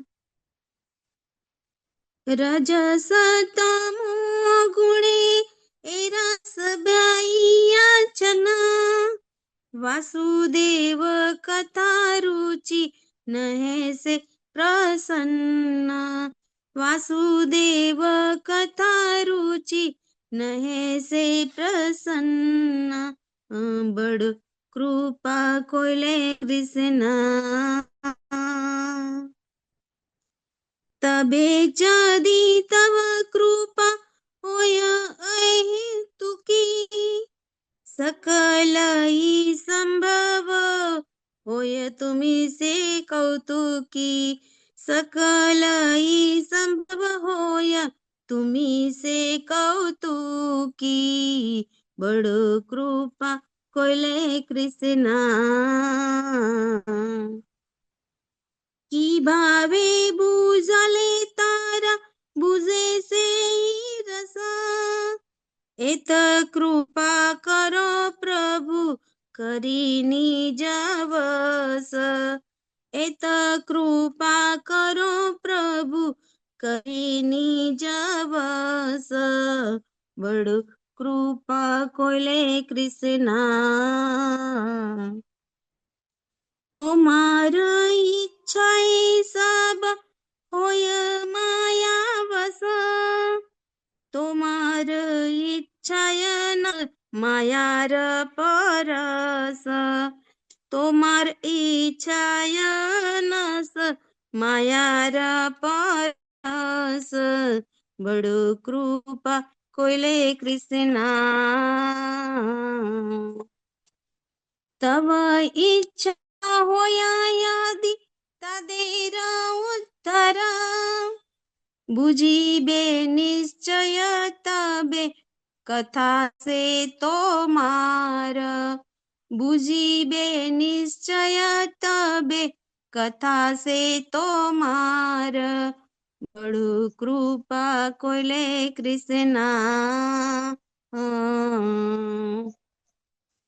ભાગવતેર કથા સે તવ અવતારા ધીર હૈયા સુને યદી કાને બાર બાર ધીર હૈયા સુને યદી કાને બાર બાર બડો કૃપા કોઈલે કૃષ્ણ અધમેર પ્રતિ કી લાગિયા નીલે હેતા કરો ઈ બેગતિ બડો કૃપા કોઈલે કૃષ્ણ હરે કૃષ્ણ. બીજા કોઈને લેવું છે? લઈ શકો છો. હરે કૃષ્ણ કૃષ્ણ કૃષ્ણ હરે હરે હરે રામ રામ રામ હરે હરે હરે કૃષ્ણ કૃષ્ણ કૃષ્ણ હરે હરે હરે રામ રામ રામ હરે હરે હરે કૃષ્ણ માતાજી. હરે કૃષ્ણ રીટા માતાજી, ખૂબ ખૂબ ધન્યવાદ. ખૂબ સુંદર હરી બોલ, ખૂબ સુંદર કીર્તન ગાયું. શીલા પ્રભુપાદજી દ્વારા રચના થયેલી છે ને આની? હા પ્રભુ માતાજી. હા તો જી આઈ થિંક માતાજી. જલદૂતમાં જતા હતા એ સમયે રચના કરી છે કીર્તનની. જી જલદૂત વાહનથી વિદેશ જઈ રહ્યા હતા ને અમેરિકા. તો ખૂબ સુંદર હા રચના છે શીલા પ્રભુપાદજી દ્વારા, એમના શુદ્ધ ભક્તો દ્વારા, ભલે ને બંગાળી ભાષામાં છે પણ કનેક્ટ આપણને કૃષ્ણ સાથે કરી દે છે. જ્યારે શુદ્ધ ભક્તો દ્વારા રચના કરેલા પદોનું ગાયન કરીએ, સાંભળીએ ને, તો તરત જ કૃષ્ણ સાથે આપણને કનેક્શન ફીલ થાય છે. ખૂબ સુંદર. તો વેદની આપણે વાત કરી રહ્યા હતા. વેદ એટલે કે જ્ઞાન, અને આપણે જોયું વેદોને 4 ભાગોમાં વિભક્ત જ્યારે વેદવ્યાસજીએ કર્યું, અને એના પણ 3 પ્રકાર છે. જે પોઈન્ટ મારાથી મિસ થઈ ગયું હતું એ સમય. તો 3 પ્રકાર છે એના પણ: સંહિતા, બ્રાહ્મણા અને આરણ્ય. તો સંહિતામાં જે મોસ્ટલી જ્ઞાન આવે છે, આ કયા વિષય ઉપર છે? તો કર્મકાંડ. કર્મકાંડ એટલે કંઈક મેળવવું છે તમારે, તમને કઈ સારો પતિ જોઈએ છે, અથવા તમને સફળતા જોઈએ છે, તમને હેલ્થ સારી જોઈએ છે, કંઈક તમને પ્રાપ્ત કરવું છે, તો કોની આરાધના કરવી? તમને કલામાં નિપુણ થવું છે તો સરસ્વતી દેવીની આરાધના કરો. સ્વાસ્થ્ય સારું જોઈએ છે, સૂર્યદેવની ઉપાસના કરો, હવન કરો એ મુજબના. તો આખું આ નોલેજ જે આપેલું છે એને કહેવાય છે બ્રાહ્મણ. તો એ વિશેનું જ્ઞાન, યજ્ઞ વિશેનું જ્ઞાન જ્યાં આપેલું છે. ને પછી જે બીજો ભાગ આવે છે એ છે બ્રાહ્મણા. તો હવે બ્રાહ્મણા જે છે, તો બ્રાહ્મણામાં સોરી પહેલો ભાગ કયો કીધો? સંહિતા. કયો કીધો? સંહિતા પહેલો ભાગ છે સંહિતા, ને બીજો ભાગ છે બ્રાહ્મણ. તો સંહિતામાં કર્મકાંડ વિશેનું જ્ઞાન છે મોસ્ટલી.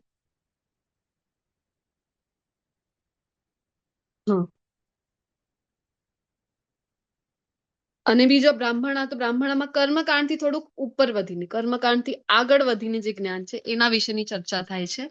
કે હવે આપણે થોડુંક બહુ ભક્તિ કરીએ એના વિશેનું જે જ્ઞાન આપણે લઈએ.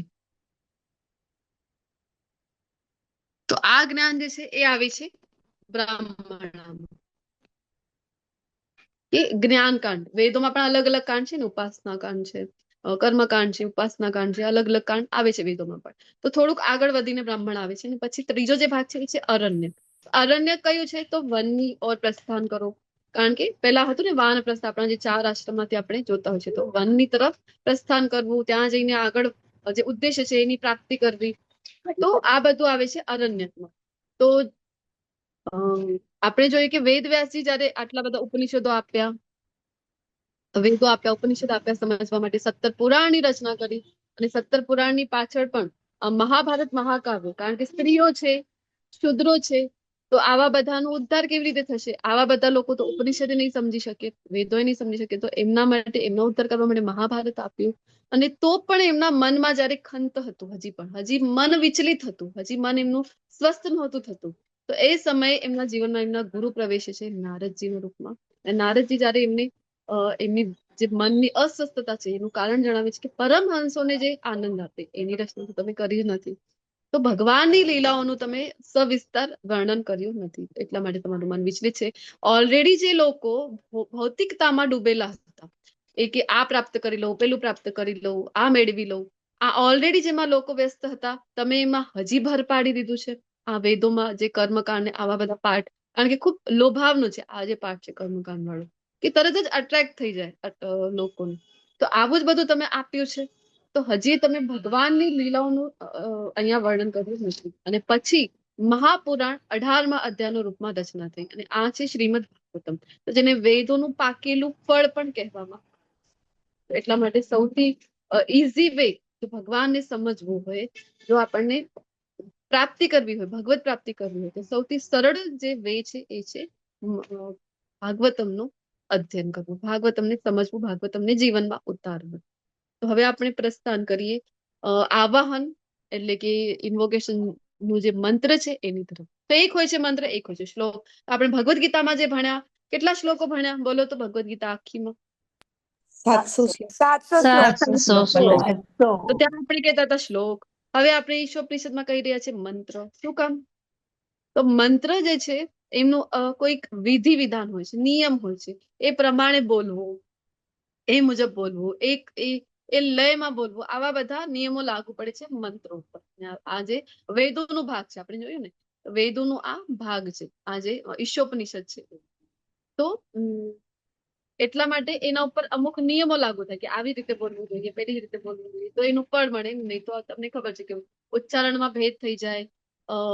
પછી રાગમાં પણ કેટલા સમય સુધી કયો લેટર છે એ ખેંચીને બોલવું, આવા બધા પણ રૂલ્સ એ લાગુ પડતો હોય છે. તો એટલા માટે મંત્ર છે. અને આપણે તો ચિંતાની કોઈ આવશ્યકતા છે નહીં, આપણે આના માટે કરતા નથી. શીલા પ્રભુપાદજી ખૂબ સરળ વિધિ આપણને, સરળ યોગ આપી દીધો છે. તો અહીંયા તમને બધાને વિનંતી કરીશ કે આવાહનનો જે મંત્ર છે એ મારી પાછળ તમે પણ વિધિ કરો. ઓમ પૂર્ણમદ પૂર્ણમિદમ ઓમ પૂર્ણમદઃ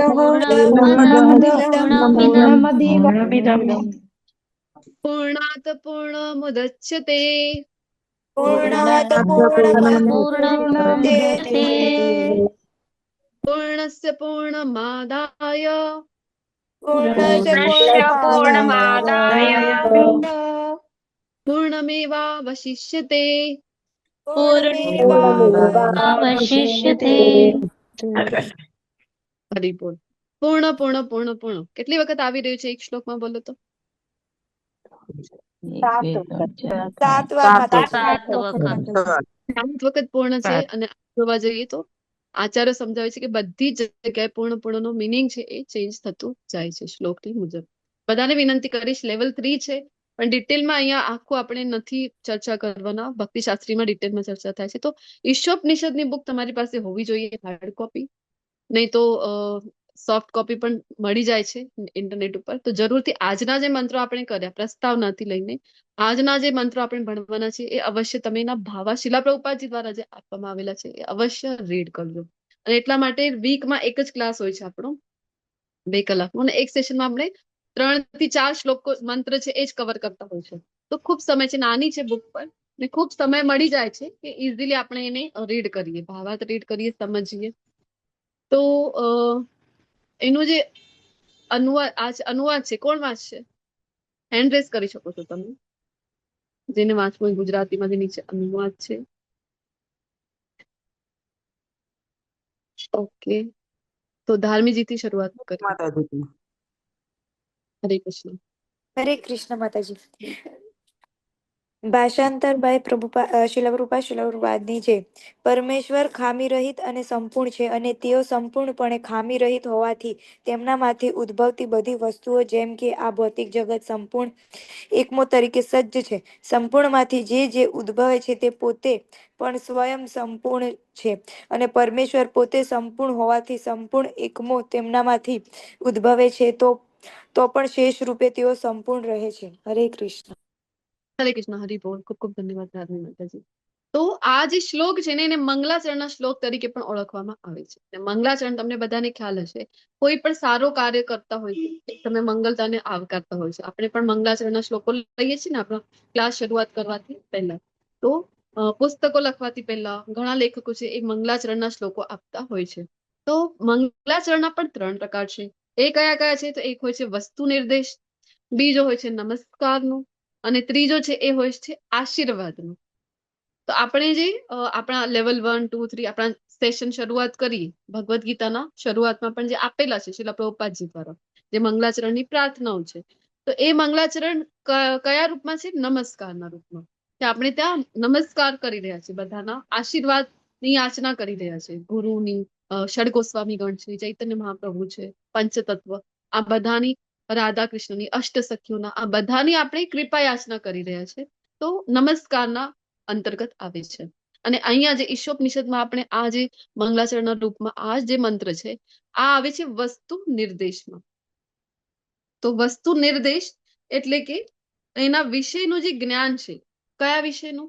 કે હવે જે આગળ શરૂઆત કરવા જઈ રહ્યા છે પુસ્તકના રૂપમાં ઈશોપનિષદને, તો એના વિશેનું જ્ઞાન જે છે અહીંયા જ આ મંગલાચરણમાં આવી જાય છે. આ સમજી જઈએ તો આગળ શું જ્ઞાન લેવાના છીએ આખા ઈશોપનિષદમાં એ આપણને એક ધ્યાનમાં આવી જાય છે. તો આ મુજબ મંગલાચરણના રૂપમાં આ મંત્ર આપણી સમક્ષ છે. અને જે આપણે વાત કરી રહ્યા હતા તો પૂર્ણ, તો અહીંયા પૂર્ણતાની વાત થઈ રહી છે. પૂર્ણ શબ્દ આપણે જોયું કે 7 વાર વખત આવી રહ્યું છે. અને ઉપનિષદ છે એ સીધી સરળ રીતે સમજાવતું નથી, જટિલ રીતે સમજાવે છે, ગુમાવી ફરાવી. અને બધાને ખ્યાલ હશે ને કે હિન્દીમાં પહેલી કહેવાય છે, એની હવે ગુજરાતીમાં મને નથી ખ્યાલ શું કહેવાય છે. મરાઠીમાં ઉખાણા કહે છે, ઉખાણા. ગુજરાતીમાં પણ ઉખાણા. કોયડો કે કોયડો.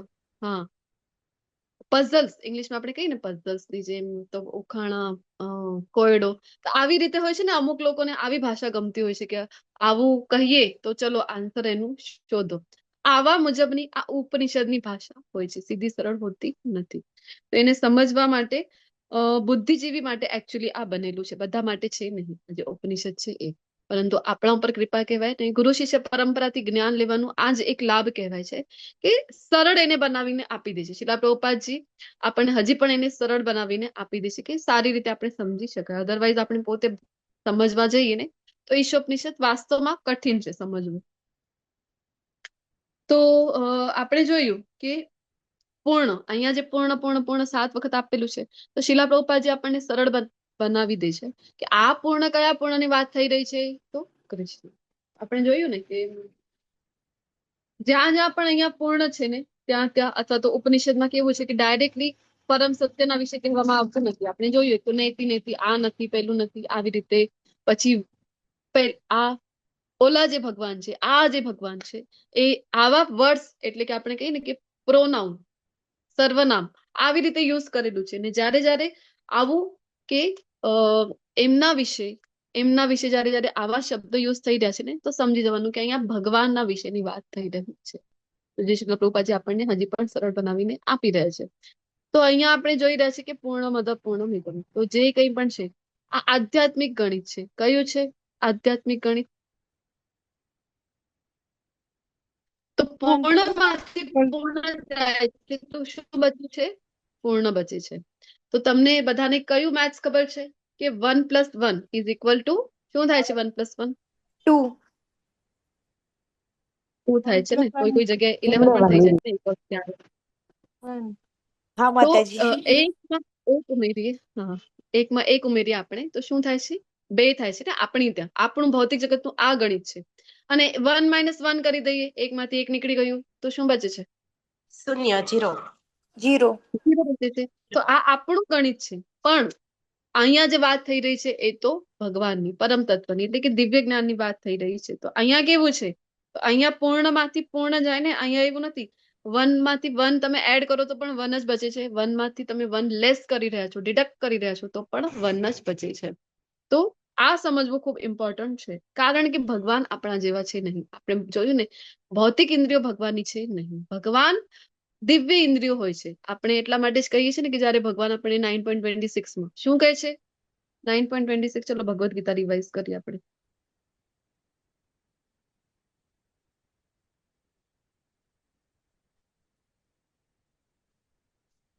પત્રમ પુષ્પમ વાળું શ્લોક બોલો, કોઈને આવડે છે? પત્રમ પુષ્પમ પત્રમ ફલમ તો પુષ્પફલમ યસ્તે ભક્ત્યા પ્રયચ્છતિ. પ્રયચ્છતિ. હા, તદમ ભક્તિ ઉપરિતમ અશ્નામી માની તદાત્મન. કે ભગવાન કહી રહ્યા હતા કે હું ખાઉં છું, હું સ્વીકાર કરું છું. ક્યારે? ત્યારે ભક્તિપૂર્વક જે કંઈ પણ ભગવાનને અર્પણ કરીએ ત્યારે. તો આપણને મનમાં થાય ને કે અરે, પ્રભુપાદજીને પણ એમના શિષ્યો પૂછતા હતા, અરે પ્રભુપાદજી, 1 વાટકી દાળ હતી, 1 વાટકી શાક હતું, 1 વાટકી ખીર હતી, 4 પૂરીઓ હતી અને ભાત પણ હતા. એટલે જેટલું ધરાવ્યું એટલું ને એટલું જ રહ્યું, કઈ ઓછું તો થયું નહીં. કઈ 2 પૂરીઓ ઓછી થઈ જવી જોઈએ ને ભગવાને જમ્યું તો. 1 વાટકી ખીર હતી એ તો અડધી થઈ જવી જોઈએ. તો આટલું ને આટલું કેમ છે? તો શીલા પ્રભુપાદજી એ સમય કહેતા ને કે ભગવાન જે છે એ ભગવાનનું એક નામ છે ને ભાવગ્રાહી જનાર્દન. તો સારું રૂપમાં ભગવાન એને સ્વીકાર કરે છે. આપણે ઉદાહરણ લેતા હતા ને ભગવદ ગીતામાં, કે મધબાકી હોય એ જયારે કોઈ પરાગ ઉપર ફૂલ ઉપર બેસે છે તો એનો જે પરાગ છે, એ રસ જે છે એ સારું રૂપમાં ગ્રહણ કરે છે.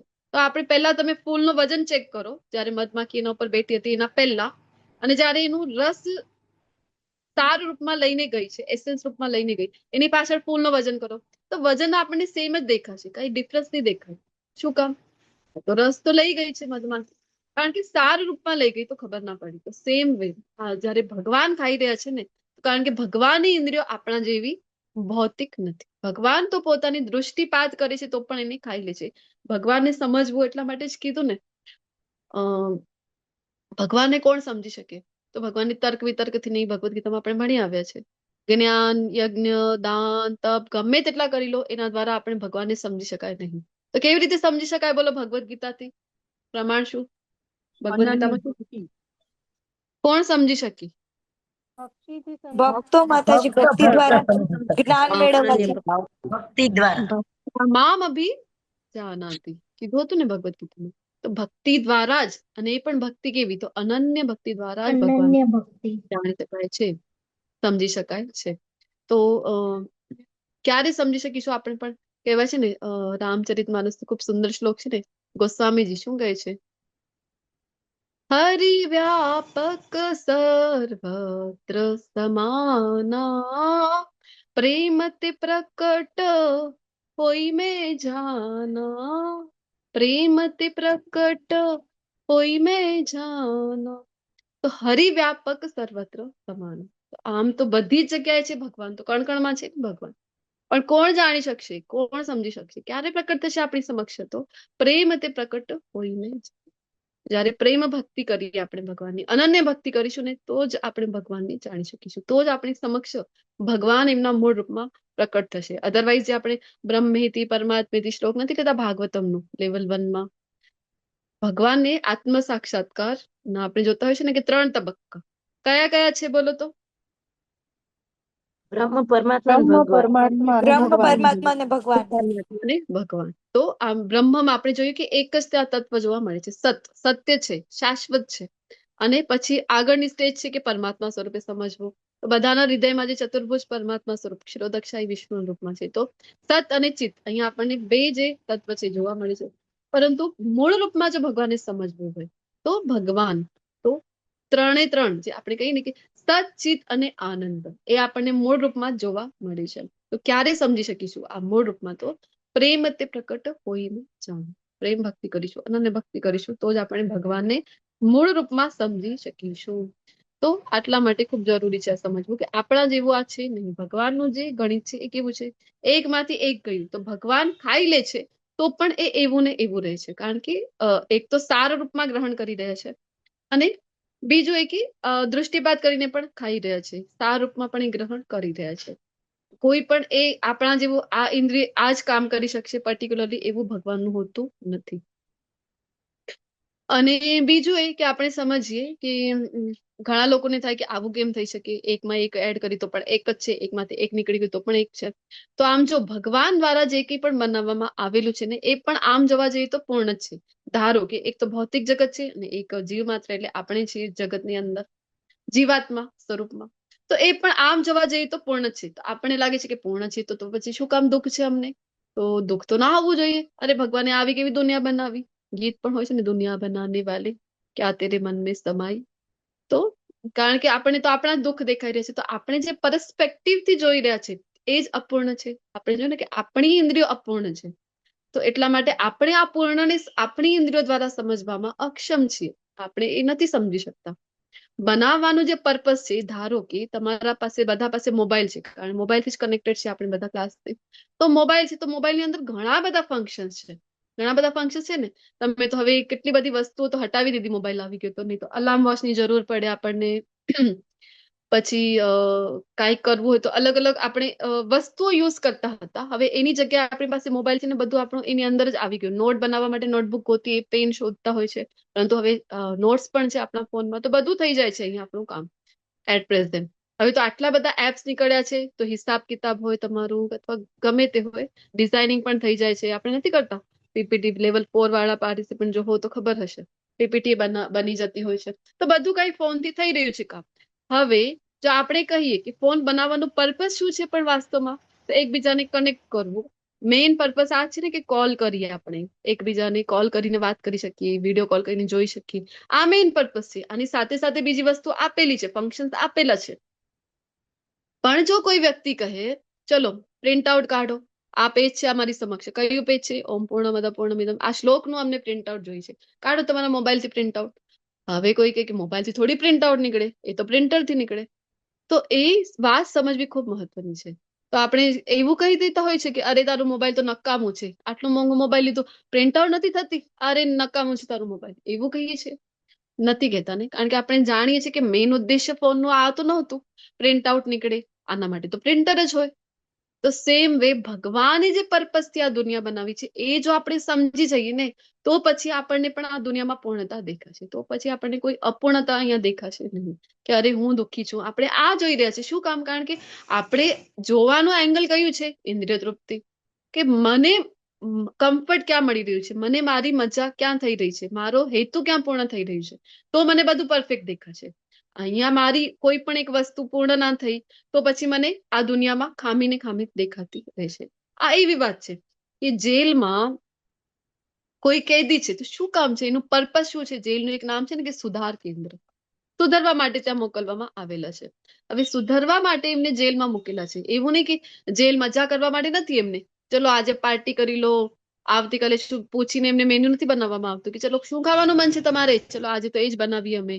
આવું જેલમાં થતું નથી. સુધાર કેન્દ્ર છે. ત્યાં તમે જે વર્તણૂક કરી હતી એનો તમને રિગ્રેટ થાય, પછતાવો થાય, ધીરે ધીરે સુધરો ને બહાર નીકળો. મેઇન હેતુ તો આ છે. હવે ઘણા બધા કેદીઓ નથી સુધરતા, આ જુદી વાત થઈ ગઈ. સેમ વે આ ભૌતિક જગત જેલથી ઓછું જેલ જ છે અહીંયા આપણને મોકલવામાં આવેલું છે. કારણ કે હજી ઇન્દ્રિય તૃપ્તિથી રહિત થયા નહોતા આપણે, અને ઇન્દ્રિય તૃપ્તિ ફસાવાનું કારણ છે અલ્ટિમેટલી. એક ખૂબ સુંદર ઉદાહરણ આપવામાં આવે છે પ્રહલાદ મહારાજનું ઉદાહરણ છે ભાગવતમમાં કે મકડીને શું કહેવાય છે ગુજરાતીમાં? સ્પાઈડરને કરોળિયો. કરોડિયો. કરોડિયો પોતાનું હવે બધા જીવ માત્રનો શું હોય છે કે મેઇન હેતુ આ છે ને કે ખાવાનું મળી રહે બધી યોનિઓમાં. તો પોતાને ખાવાનું મળી રહે એટલા માટે જાળ બનાવે છે ને કરોડિયો જે છે. જાળ બનાવે છે તો અમુક ઇન્સેક્ટ છે એમાં ફસાઈ જાય ને એનું ભોજન બની જાય તો પોતાનું કામ દકી જાય. આટલા માટે જાળ બનાવે છે. પરંતુ કાલાંતરે શું થાય, એક વખત શું થઈ જાય કે પોતે જ એ જાળમાં ફસાઈ જાય છે, અટવાઈ જાય છે. તો સેમ વે આપણે બધા પણ આ જાળમાં એવી જ રીતે ફસાઈ જઈએ છીએ. કયા જાળમાં? તો આ મોહ માયા રૂપી જે જાળ છે એની અંદર આપણે પણ ફસાઈ જઈએ છીએ, એન્જોયમેન્ટના રૂપમાં, ભોગવવાના રૂપમાં, કે મને મજા કરવી છે, મને એન્ટરટેનમેન્ટ કરવું છે, મને મોજ મજા મારી થઈ જાય. તો આ જે ટેન્ડન્સી છે એ આપણને ફસાવી દે છે. જેમ કરોડિયો ફસી ગયો પોતે જ વીણેલા જાળમાં, તેમ આપણે પણ આ માયાની અંતર્ગત આવીને આપણે જોયું ને, માયા એટલે જે નથી એને સ્વીકાર કરીએ. અહીંયા આપણને લાગી રહ્યું છે કે આપણે તો એન્જોયમેન્ટ માટે આવ્યા છીએ અને એ મુજબ જ જીવનશૈલી આપણી હોય છે. તમને બધાને ખ્યાલ છે કે એક કૃષ્ણ સેન્ટરમાં આવી ગયા તો આપણું જીવન કેટલું બદલાઈ ગયું છે. અત્યાર સુધી સેલ્ફ સેન્ટર્ડ લાઈફ હતી આપણી, તો આઈ મી માય સેલ્ફ. તો ત્યારે આપણું જીવન કેવું હતું ને અત્યારે કેવું ચેન્જ થઈ ગયું છે. તો આ ખૂબ મહત્વનું છે સમજવું.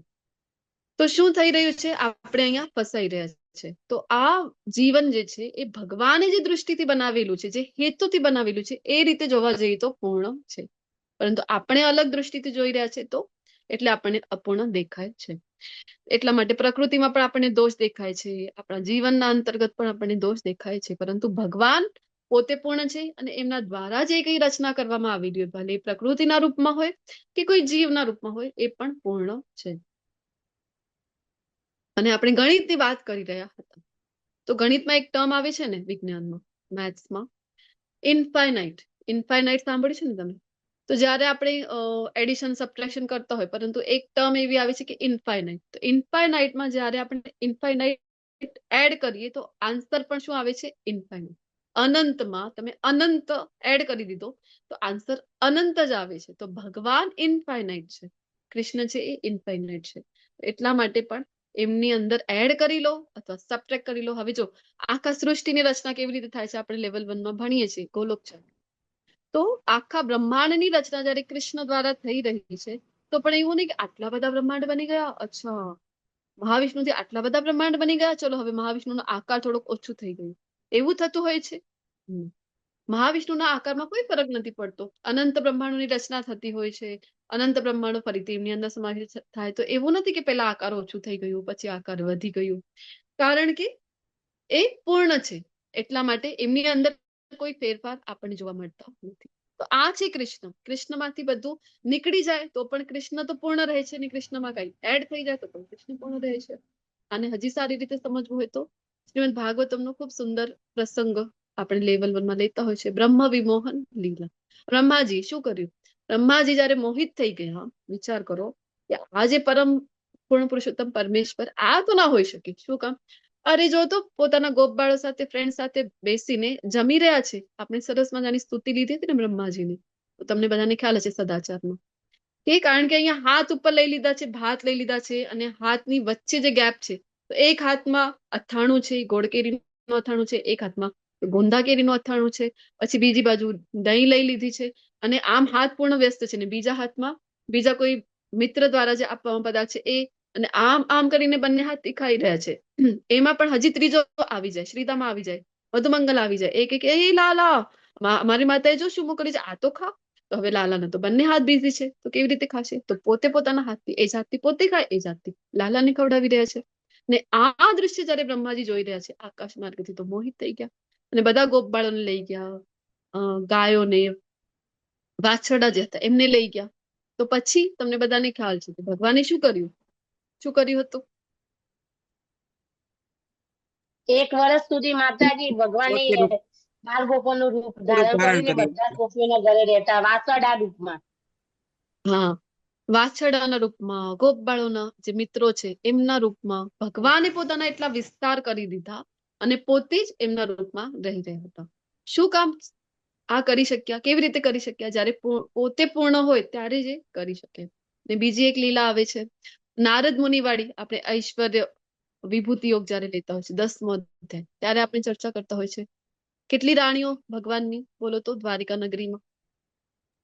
16,108. નારદજીને થઈ ગયું કે અહીંયા તો એક સંભાળવી મુશ્કેલ થઈ પડે છે કોઈ નહીં. તો 16,108 કેવી રીતે સંભાળતા હશે? ચલો જોઈ તો આવું શું કરતા હશે ભગવાન.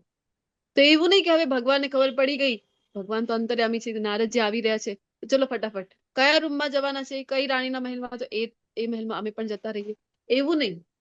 કારણ કે નારદજીની ગતિ પણ તમને ખબર છે, મનની ગતિ કેટલી ફાસ્ટ છે, એના કરતા પણ ફાસ્ટ તીવ્ર નારદજીની ગતિ છે. એ વિચાર કરે એના પહેલા પહોંચી જાય છે.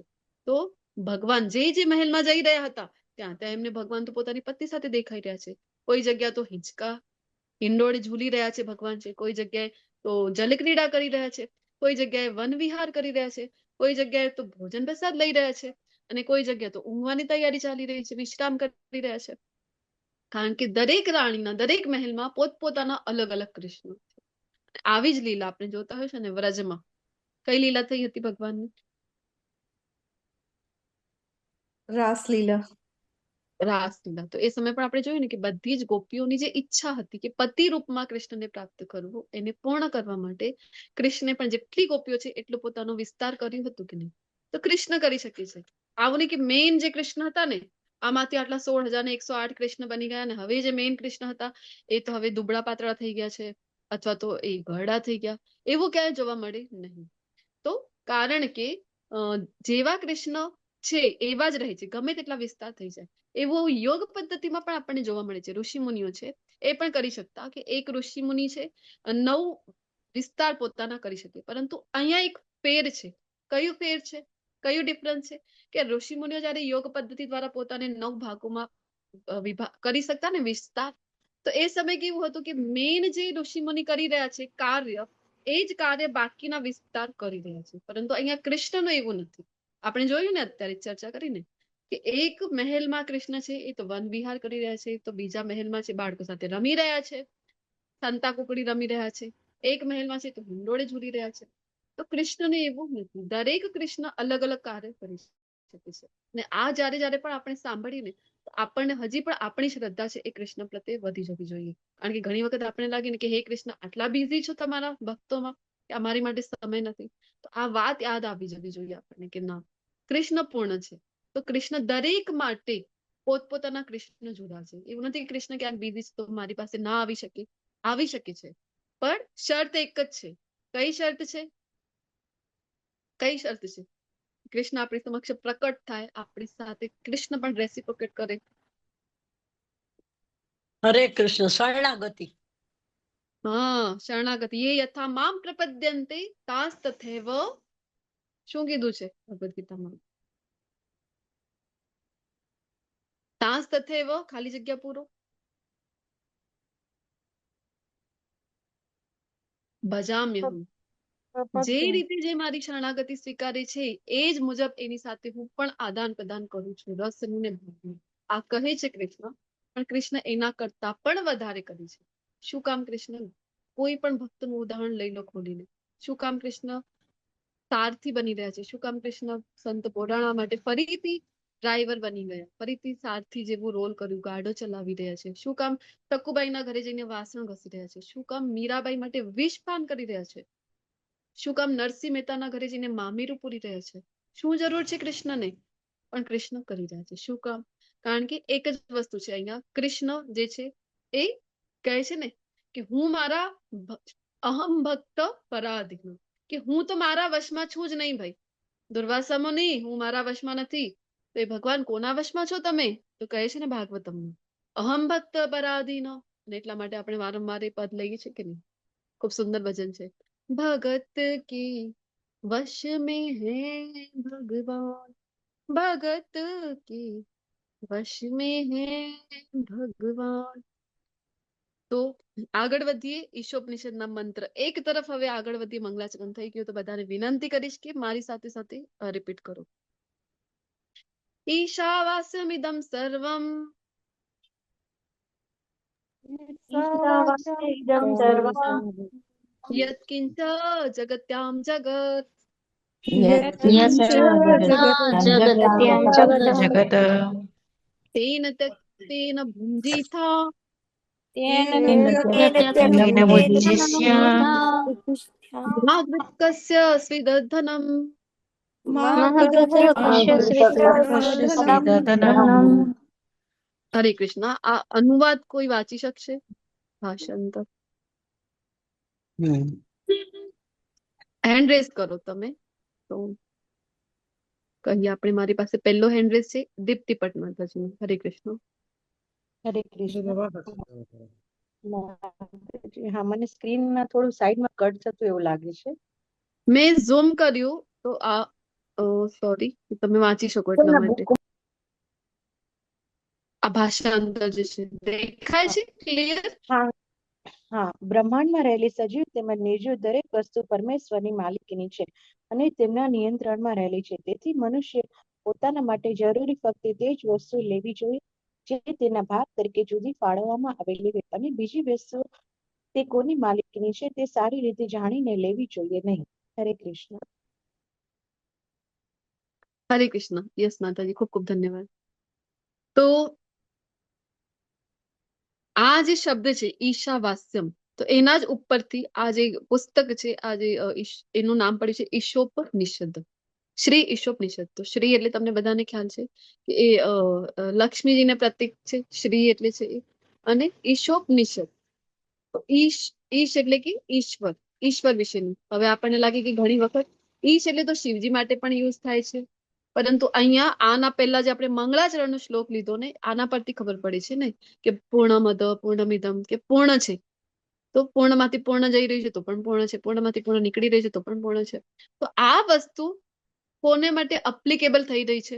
તો કૃષ્ણ માટે એપ્લિકેબલ થાય છે. તો એટલા માટે આ અહીંયા જે ઈશ શબ્દ છે એ કૃષ્ણને સૂચવી રહ્યું છે અને એમના વિશેનું જે જ્ઞાન આપી રહ્યું છે ઉપનિષદ તરીકે, એટલા માટે ઈશોપનિષદ. આવી રીતે આ પુસ્તકનું જે નામ પડ્યું છે, આ ગ્રંથનું નામ, એ પહેલા શ્લોકના પહેલા શબ્દો પરથી જ ઈશાવાસ્ય, આના પરથી જે નામ છે એ પડ્યું છે. તો આ સમજવું ખૂબ મહત્વનું છે. શું સમજવું? કે જે કંઈ પણ છે આ બ્રહ્માંડમાં, ભૌતિક હોય આધ્યાત્મિક હોય, જે કંઈ પણ છે એ બધા ઉપર સ્વામિત્વ કોનું છે આ સમજવું ખૂબ મહત્વનું છે. આ એક કોન્સેપ્ટ જો સમજી જઈએ આપણે કે ઈશાવાસ્યમ જગત સર્વમ, કે અરે આ જગતમાં જે કંઈ પણ છે ને એ તો કૃષ્ણના સ્વામિત્વનું છે, અરે કૃષ્ણની માલિકીનું છે અને કૃષ્ણના કંટ્રોલમાં છે. કારણ કે આપણું કેવું છે, આપણે બોસ બનવું છે, આપણે રૂલ કરવું છે, કંટ્રોલર બનવું છે આપણને. અને આ જ વાત છે જે આપણને ફસાવે છે ભૌતિક જગતમાં. આ સમજવું કે નહીં, પરમ નિયંતા કોણ છે? એ તો કૃષ્ણ છે. આ જયારે સમજી જઈએ ને આપણે કે સજીવ હોય નિર્જીવ હોય બધી વસ્તુઓ હોય, અપરાશક્તિ હોય કે પરાશક્તિ હોય, બધાના નિયંતા જે છે એ છે કૃષ્ણ. આ જયારે સમજી જઈએ તો આપણે આગળની જે વાત છે એ પણ સમજી જઈએ છીએ. કઈ વાત? તો કે હવે આ બધી જ સ્વામિત્વ કૃષ્ણનું છે ને, તો આમાંથી મારે કેટલું લેવું જોઈએ? કે જેટલું મારા માટે જરૂરી છે. આપણે નથી જોતા કે આમ સૃષ્ટિમાં તમે જોવો ને તો બધા જ જીવાતમાં આ ફોર્મ્યુલાને અનુસાર જ કાર્ય કરી રહ્યા છે. કયા સૂત્રના અનુસાર? કે ઈશાવાસ્યમ જગત સર્વમ. તો આપણે એક કહેવત પણ છે ખૂબ પ્રખ્યાત, કીડીને કણ અને શું છે કહેવત? હાથીને મણ.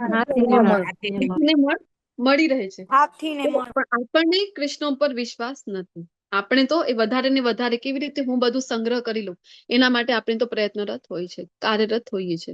અને આ જ આપણને ફસાવી દે છે. હા, ભૌતિક જગતમાં છે, પરિવાર લઈને બેઠા છે, ગૃહસ્થાશ્રમમાં છે, તો જરૂરી છે જેટલું પરિવાર માટે, પોતાના માટે, એટલું અવશ્ય આપણે કરવું જોઈએ. પરંતુ આ નહીં કે બસ આ જ કરવામાં લાગેલા છે, આપણે બસ ભેગું જ કરવામાં લાગેલા છે.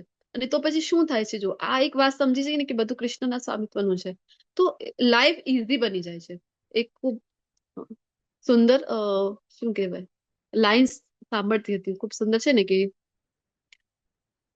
અગર सफर का आनंद लेना हो तो सामान कम रखिए, और अगर जिंदगी का उड़ान का आनंद लेना हो, उड़ान का, तो सामान कम रखिए, और अगर जिंदगी का आनंद लेना हो तो अरमान कम रखिए. આપણે વધારે ને વધારે જેટલા એક્સપેક્ટેશન જે છે એ રાખતા હોય છે, આપણે વધારે ને વધારે આકાંક્ષાઓ રાખતા હોય છે, તો અલ્ટિમેટલી શું થાય છે? ફસાવાનું કાર્ય છે. અટેચમેન્ટ વધતું જાય છે ને. આપણે વાત કરી શરીર નથી આત્મા છું, પરંતુ આ દેહાત્મ ભાવ આપણું વધતું જાય છે. ક્યારે? જયારે આપણે બધું ભેગું કરવાના પાછળ પડી જઈએ છીએ ત્યારે. કે આપણને લાગે ઘણી વખત ના મારા માટે થોડી, મારા બાળકો માટે કરું છું. તો બાળકો માટે કરી રહ્યા છો, ભલે વસ્તુ સાથે અહીંયા અટેચમેન્ટ નથી, પણ બાળકો સાથે આટલું અટેચમેન્ટ તો થઈ જ રહ્યું છે ને તમારું. આ એક હોવું જરૂરી છે. આપણે ભગવદ્ ગીતામાં નથી લેવલ 1 માં ચર્ચા કરી છે, સ્નેહ અને આસક્તિ બંને વચ્ચે તફાવત. તો સ્નેહ બધા પ્રત્યે હોવું જોઈએ, આસક્તિ ફસાવાનું કારણ છે. તો આસક્તિ નહીં પણ સ્નેહ બધા પ્રત્યે હોવું જોઈએ. ખૂબ ઇમ્પોર્ટન્ટ છે આ વાતને સમજવું કે કૃષ્ણના સ્વામિત્વનું છે બધું જે કંઈ પણ છે, અને મારે કેટલું લેવું જોઈએ, તો જેટલું મારા માટે આવશ્યક છે, જેટલું મારા પરિવાર માટે આવશ્યક છે એ જ મારે લેવું જોઈએ. બધું ભેગો કરવાના ચક્કરમાં મારે પડવું જોઈએ નહીં. નહીં તો શું થાય છે, અલ્ટિમેટલી પતનનું આ કારણ બની જાય છે. તો આ જ વાત અહીંયા આ શ્લોકમાં આપણને સમજાવવામાં આવી રહી છે. તો એને સમજવા માટે અહીંયા ઉદાહરણ શિલા પ્રભુપાદજી ભાવાર્થમાં આપી રહ્યા છે, ગરમી, પ્રકાશ અને અગ્નિ. તો શું થાય છે, ઘણી વખત ભગવાનને, પરમેશ્વરને અગ્નિ સાથે સરખાવવામાં આવે છે. અગ્નિની એક ક્વોલિટી છે. અગ્નિની અંદર ઉષ્મા અને પ્રકાશ આ હોય છે. એ ઓળખ છે અગ્નિની, છે ને, કે ઉષ્મા દેખાઈ રહ્યું છે, પ્રકાશ દેખાઈ રહ્યું છે, તો અગ્નિ છે. તો આવી જ રીતે આપણે બધા પણ જેવી રીતે અગ્નિ અને પ્રકાશ જુદા ન કરી શકાય, પ્રકાશ અને ઉષ્મા જુદા ન કરી શકાય અગ્નિથી, તો એવી જ રીતે ભગવાન પણ પોતાની ભિન્ન ભિન્ન શક્તિ વ્યક્ત કરે છે. એમાંથી આપણે પણ એક શક્તિ છે, ભગવાનની પરાશક્તિ છે. તો આપણે પણ જેમ અગ્નિથી પ્રકાશને અલગ ના કરી શકાય, એવી રીતે આપણે પણ ભગવાન સાથે સંકળાયેલા છે. અને આપણું મહત્વ પણ ત્યાં સુધી જ છે કે જ્યાં સુધી કૃષ્ણ સાથે આપણે સંકળાયેલા છીએ. આપણે ઉદાહરણ નથી લેતા લેવલ 1 નું, એક તો આંગળીનું ઉદાહરણ લેતા હોય છે કે આંગળીનું મહત્વ છે, ખૂબ છે, જ્યાં સુધી શરીર સાથે સંકળાયેલી છે.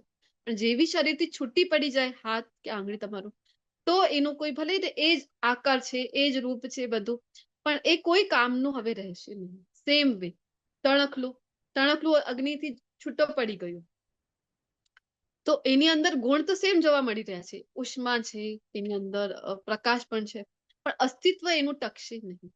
કારણ કે અસ્તિત્વ ક્યારે ટકશે, જ્યાં સુધી અગ્નિ સાથે એ સંકળાયેલું છે ત્યાં સુધી જ. તો સેમ વે આપણું અસ્તિત્વ ભગવાન સાથે કનેક્ટેડ છે, અને જ્યાં સુધી ભગવાન સાથે સંકળાયેલા રહીશું ત્યાં સુધી જ આપણું કોઈ મહત્વ છે. અધરવાઇઝ ભગવાનથી છૂટા પડીને શું થશે, તો અંતમાં નાશ આપણું થવાનું છે, અપતન થવાનું છે. તો આપણે બુદ્ધિશાળી કહેવાઈશું ક્યારે, કે જયારે આપણે આ સમજી જઈશું કે જે કંઈ પણ છે એ કૃષ્ણની માલિકીનું છે, અને મારા માટે જેટલું છે એટલું છું લઉં આ જગતમાંથી. પણ એવું નહીં કે બધું મારે જ ભેગું કરવું છે. તો આને સમજવા માટે શ્રીલ પ્રભુપાદજી ઉદાહરણ ગાયનું પણ આપે છે ભાવાર્થમાં, કે ગાય છે, ગાયની રચના એવી રીતે કરેલી છે ને પ્રકૃતિએ, કે ગાય ખાય છે શું, તો લીલું ઘાસ, અને આપે છે શું, દૂધ આપી રહી છે. પરંતુ દૂધ કોના માટે છે, એ દૂધ પોતે દૂધ પીતી નથી ને, પોતે જે દૂધ આપી રહી છે પોતે એનું સેવન કરતી નથી. તો હા, એનું બાળક કરે છે અમુક પ્રમાણમાં, પરંતુ મોસ્ટલી જે દૂધ છે કોને આપી રહી છે અહીંયા ગાય, તો આપણને. હવે એક સોસાયટીમાં વીગન કરીને નયો કોન્સેપ્ટ ચાલી નીકળ્યો છે, તો આપણે ભગવદ ગીતામાં ચર્ચા કરી હતી તેમ, કે કોઈ કહે છે અમે વેજીટેરિયન છીએ, કોઈ કહે છે અમે તો નોન વેજીટેરિયન છે, કોઈ કહે છે અરે વીગન છે અમે તો દૂધ, દહીં, મક્ખણ કાંઈ નથી લેતા, પ્રાણીજન્ય કાંઈ જ ખોરાક નહીં. પરંતુ આપણે જે વૈષ્ણવો છે એ શું કહે છે, અમે તો પ્રસાદેટેરિયન છે, અમે તો કૃષ્ણને અર્પણ કરીને એ જ પ્રસાદ રૂપમાં લઈએ છીએ. તો અહીંયા વાત ચાલી છે દૂધની. તો દૂધ જે છે ગાય પોતાના માટે સેવન કરવા માટે રાખતી નથી, ગાય દૂધ આપી દે છે. અને સેમ વે વાઘ છે, તો વાઘ જે છે એના માટે આ કુદરત નક્કી કરેલું છે, પ્રકૃતિ નક્કી કરેલું છે કે શું એ સેવન કરશે. અને સેમ વે આપણે જોઈએ તો સિંહ હોય, વાઘ હોય, જે હિંસક પશુઓ છે એ શું ખાઈ રહ્યા છે, તો એ એમની સમક્ષ એ ભૂખા મરી જશે, પણ એમની સમક્ષ તમે ઘઉં ચોખા મૂકી દો તો એનું સેવન કરશે નહીં. કારણ કે પ્રકૃતિ એ મુજબ એમને બનાવેલા છે. એ ક્યારેય દૂધ નહીં પીવે, એ ક્યારેય ઘઉં ચોખા નહીં ખાય. તો પ્રકૃતિ એ મુજબ બનાવેલા છે. એના માટે એ લોકો જો કૂતરા બિલાડા છે, એ લોકો જો એકબીજાનું હિંસા કરીને પોતાનું પેટ ભરી રહ્યા છે, તો એમને કોઈ એનો દોષ લાગશે નહીં, કારણ કે એ યોનિમાં એ સત્કાર્ય કરી શકે નહીં. કોઈ પર કાજ આપણે કહીએ ને કે બીજાનું ભલું કરી શકે નહીં, જે યોનિમાં એ અત્યારે છે પશુ યોનિમાં. તો એ યોનિમાં એ ભોગવવા માટે અમુક પીરિયડ એમને મળે છે કે તમે જાઓ એ યોનિમાં અને ભોગવી આવો. તો કોઈ પાપ નથી ને કોઈ પુણ્ય પણ નથી, બસ અમુક સમય એમને વિતાવવાનું છે એ યોનિમાં, એટલે એમને મળે છે. આ વાત સમજવી ખૂબ ઇમ્પોર્ટન્ટ છે. આપણા માટે આ બનેલું નથી. પ્રાણીનું માંસ ખાવું આપણું શરીર એના માટે બનેલું નથી. આપણા માટે બનેલું છે કે જે પ્રકૃતિજન્ય ખોરાકો છે એ આપણે સેવન કરવું જોઈએ. હવે ઘણા લોકોને થાય તો અમે તો વેજીટેરિયન છીએ ભાઈ, તો અમે તો વેજીટેરિયન ખાઈ રહ્યા છીએ, તો અમને કોઈ દોષ નહીં લાગે ને. તો પણ શ્રીલ પ્રભુપાદજી કહે છે કે જેમ આપણે લેવલ 1 ના ચેપ્ટર 3 માં ચર્ચા કરીએ છીએ કે ભલે ને તમે ખાઈ રહ્યા છો વેજીટેરિયન તો પણ એ દોષયુક્ત છે, કારણ કે જે આખી પ્રોસિજર લેતા હોય છે ને કે ખેતરમાં ઉગી રહી છે, ત્યાંથી જ્યારે તમે મશીન ક્લીન થઈને આવે છે, ટ્રાન્સપોર્ટેશનમાં જાય છે, કિરાણા દુકાનમાં જઈ રહ્યું છે, અને ત્યાં બધી પ્રોસિજરમાં પછી ચક્કીમાં જાય છે, ત્યાં સુધીમાં કેટલી બધી પ્રોસિજર પસાર કરી, કેટલા બધા ફર્ટિલાઇઝર, પેસ્ટિસાઇડ નો ઉપયોગ કરી, કેટલા જીવજંતુનો નાશ કરીને તમારી પ્લેટમાં એક રોટલી આવી જાય છે. દોષ તો ત્યાં છે વેજીટેરિયનમાં પણ. તો કરવું શું અમારે? કઈ ખાવાનું નહીં. આપણે જોતા હોય છે ને, જે કઈ ખાઈ રહ્યા છો કૃષ્ણને અર્પણ કરો અને પ્રસાદ રૂપમાં એનું તમે સેવન કરો. સરસ મજાનું ભોજન બનાવો. લોકડાઉનમાં નહીં આપણે બધા મોબાઈલ ખોલીને બેસી જતા, તો આપણે પણ અહીંયા સાત્વિક રેસીપી શીખી જવાની, મોબાઈલ ખોલીને બેસી જવાનું, નિત નવી વાનગીઓ બનાવો, કૃષ્ણને ખવડાવો અને એમનું પ્રસાદ રૂપે તમે ગ્રહણ કરો. કારણ કે ભગવાને કીધું હતું ને, યજ્ઞ શિષ્ટાશી ન સંતો મુચ્યંતી સર્વ કિલ્બિષ ભુજ્યંતી દેત્વગમ પાપા. તો કૃષ્ણને અર્પણ નથી કરતા અને આમ જ ખાઈ રહ્યા છે, તો આપણે આમ પણ પાપ ખાઈ રહ્યા છીએ. તો કૃષ્ણને અર્પણ કરીને પ્રસાદ રૂપમાં લેવું જોઈએ. ઈશાવાસ્ય સિદ્ધાંત શું છે મુખ્ય? તો ઈશ્વર કેન્દ્રિત ખયાલ, કૃષ્ણને સેન્ટરમાં રાખીને આપણે કરીએ. તો ઉદાહરણ શીલા પ્રભુપાદજી આપણને આપે છે કે આપણું જે રહેઠાણ છે, જ્યાં તમે રહી રહ્યા છો, એટલે મકાનમાં, તો મકાન જે છે એ બનવા માટે આપણે કેટલી બધી વસ્તુઓની યુઝ કરી રહ્યા છીએ. કઈ કઈ વસ્તુઓ છે? લાકડો, પથ્થર, લોખંડ, સિમેન્ટ, રેતી છે, ઘણી બધી વસ્તુઓ છે જે આપણે, સળિયા હોય છે, આ બધા આપણે યુઝ કરીએ છીએ ને. આ બધું યુઝ કરીને એક મકાન બને છે, ત્યારે આપણે એને યુઝ કરીએ છીએ રહેવા માટે. તો ઘણા લોકોને થાય કે જો અમે બનાવ્યું છે મકાન, તો આપણે બનાવતા નથી, આપણે કોઈ કોન્ટ્રાક્ટરને આપીએ, એન્જિનિયરને આપીએ, પછી એન્જિનિયરની નીચે આખી ટીમ હોય છે. એક મકાન બનાવવા માટે તમને ખ્યાલ હશે કે કેટલી બધી ટીમ અલગ અલગ જોઈતી હોય છે. મિસ્ત્રીની ટીમ અલગ છે, બધા અલગ અલગ કામ કરવા વાળી પ્લમ્બરની ટીમ છે, ઇલેક્ટ્રિશિયનની છે, ઘણી બધી ટીમ અહીંયા કામ કરે છે. છેલ્લે પેઇન્ટર્સની ટીમ અલગ હોય છે. તો આવી રીતે જયારે કાર્ય થયું, બધાએ મજૂરી કરીને ઘણી મહેનત કરી, ત્યારે તમારું મકાન બન્યું છે. તમે કહો કે મેં બનાવ્યું છે મકાન, તમે તો બનાવ્યું નથી. તો મજૂરોએ ખૂબ મહેનત કરીને, મજૂરી કરીને બનાવી છે. તો હવે મજૂર જો એમ કહે કે અરે અમે મહેનત કરી છે તો આ મકાન તો અમારું થઈ ગયું, તો આવું ના ચાલે ને. તો આ તો માલિક નો હતો, એને બનાવડાવ્યું છે તમને નિમિત્ત કરીને. તો સેમ વે આપણે જો કહીએ કે ના, હું તો બધું જે કઈ છે હું જ ભોગવીશ, હું જ બધું, મેં એકટું કર્યું છે, તો તમે એકટું જ કર્યું છે. જેમ અહીંયા ઇમારતનું ઉદાહરણ છે, કોઈ બિલ્ડિંગનું ઉદાહરણ લઈએ, તો મજૂર મજૂરી કરી રહ્યા છે, પણ વસ્તુ ક્યાંથી આવી રહી છે? એ તો કૃષ્ણની શક્તિ છે ને. કૃષ્ણના પંચતત્વ અને એને યુઝ કર્યા વગર કોઈ પણ વસ્તુનું નિર્માણ આપણે કરી શકીએ નહીં. આપણે લાગે તો હા, તો મેં ખરીદી હતી, લોખંડ મેં ખરીદ્યું હતું. એ તમે માત્ર ખરીદી કરી શકો છો, બનાવી શકતા નથી. કોણે આપ્યું આ બધું? તમને કૃષ્ણએ આપ્યું છે. સેમ વે જો આપણે કહીએ કે અહીંયા બધું મહેનત હું કરી રહ્યો છું, પૈસા મેં કમાયો તો બધું મારું થઈ ગયું, તો ઈશાવાસ્ય ઇદમ સર્વમ, બધું કૃષ્ણનું છે. તો કૃષ્ણને અર્પણ કરી દો, અને પછી કૃષ્ણ પાસેથી જો જે કઈ સેલરી પણ આવે છે આપણી, એ પણ કૃષ્ણને અર્પણ કરી દેવી. આપણે જોતા હોય છે ને કે જે કઈ પણ ઘરમાં આવે છે નવું પદાર્થ, તે કૃષ્ણને અર્પણ કરી દેવાનું પહેલા, પછી પ્રસાદ રૂપે સ્વીકાર કરવો. તમારી પણ ઇન્કમ જે છે પહેલા કૃષ્ણને આપી દો, અને પછી કૃષ્ણ પાસેથી પૂછીને લઈ લેવાની કે કૃષ્ણ આટલા પૈસા લઉં છું હું. તો આ ભાવના ધીરે ધીરે જે વિકસિત થાય છે આપણી અંદર કે ઈશાવાસ્ય ઇદમ સર્વમ, બધું કૃષ્ણનું છે ભાઈ, મારું કઈ છે નહીં. સ્વામી કૃષ્ણ છે. આ જયારે સમજાઈ જાય છે ને, તો ડિટેચ થવામાં ખૂબ મદદરૂપ થાય છે. આ સિદ્ધાંત જો સમજી જઈએ, કારણ કે આપણે ફસાઈ જઈએ છીએ અધરવાઇઝ. બધું મારું મારું, મેં કર્યું છે, મેં ભેગું કર્યું, મેં મહેનત કરી, મેં કમાવ્યું, આવી રીતે આપણે એમાં ફસાતા જઈએ છીએ, આસક્ત થતા જઈએ છીએ. ને પછી અંત સમયમાં જયારે શરીર છોડવું પડે ને, એ તો ખૂબ અઘરું જાય છે. તો એ સમયે આપણને બધું યાદ આવે, અરે કેટલા કષ્ટો, અરે મેં તો રાત્રિની ઊંઘ પણ મેં તો ત્યાગી દીધી હતી, અરે ભોજન પણ સમય ઉપર નહોતો કરતો હું તો, આટલું બિઝનેસ માટે કેટલું સમર્પણ કર્યો છે મેં.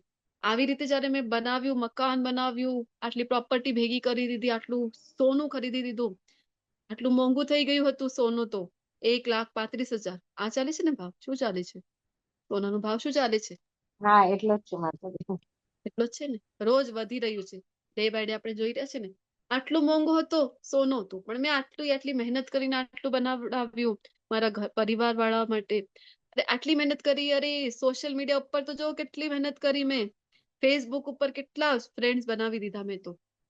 વિચાર કરો, હજારોની સંખ્યામાં ફ્રેન્ડ બનાવી દીધા હતા મેં. ઇન્સ્ટા ઉપર કેટલા ફોલોઅર્સ હતા મારા, યુટ્યુબ ઉપર જો કેટલા ફોલોઅર્સ છે. આ બધું કર્યું અને હવે છોડીને જવાનું છે? વિચાર કરો કે આપણે જયારે ભાડાના મકાનમાં રહીને આપણી ટેન્ડન્સી કેવી છે આસક્તિની એ સમજ. આપણે એવી ટેન્ડન્સી છે આસક્તિની કે આપણે અમુક સમય સુધી ભાડાના મકાનમાં રહ્યા હોય ને ત્યાં પણ આપણને આસક્તિ થઈ જાય છે. 1 વર્ષ ભલે ને તમે રહ્યા હોય, પરંતુ એ જયારે જયારે છોડવું પડે તો રડવું આપણને આવી જાય છે, કારણ કે તરત જ આપણે આસક્ત થઈ જઈએ છીએ. વસ્તુ હોય કે વ્યક્તિ હોય એની સાથે તરત જ આપણે આસક્ત થઈ જઈએ છીએ. આ ફસાવે છે આપણને. વિચાર કરો, જયારે 1 વર્ષ રહ્યા હોય એ જગ્યા જે તમને ખબર જ તમારી નહોતી, તમે તો ભાડો ચૂકવ્યો, તો એ એટલી અઘરી જયારે થઈ જાય છે છોડવું, તો વિચાર કરો તમે મહેનત ઘર મકાન માટે તો કહેવાય છે ને કે આખા જીવન દરમિયાનની જે આપણી મૂડી હોય એ આપણે જયારે લગાવી દઈએ, એક લગ્ન અને એક મકાન ને કહેવાય છે ને કે સમાન હોય છે, બંનેમાં જે કષ્ટ હોય છે એ. તો આખા જીવન દરમિયાનની મૂડી રોકાણ કરીને તમે જયારે આટલી મહેનતથી કોઈ મકાન બનાવ્યું ને એ મકાનને છોડીને પણ જવું પડે, આપણને સિટી જો ચેન્જ કરવી પડે તો એટલું દુઃખપ્રદ લાગે.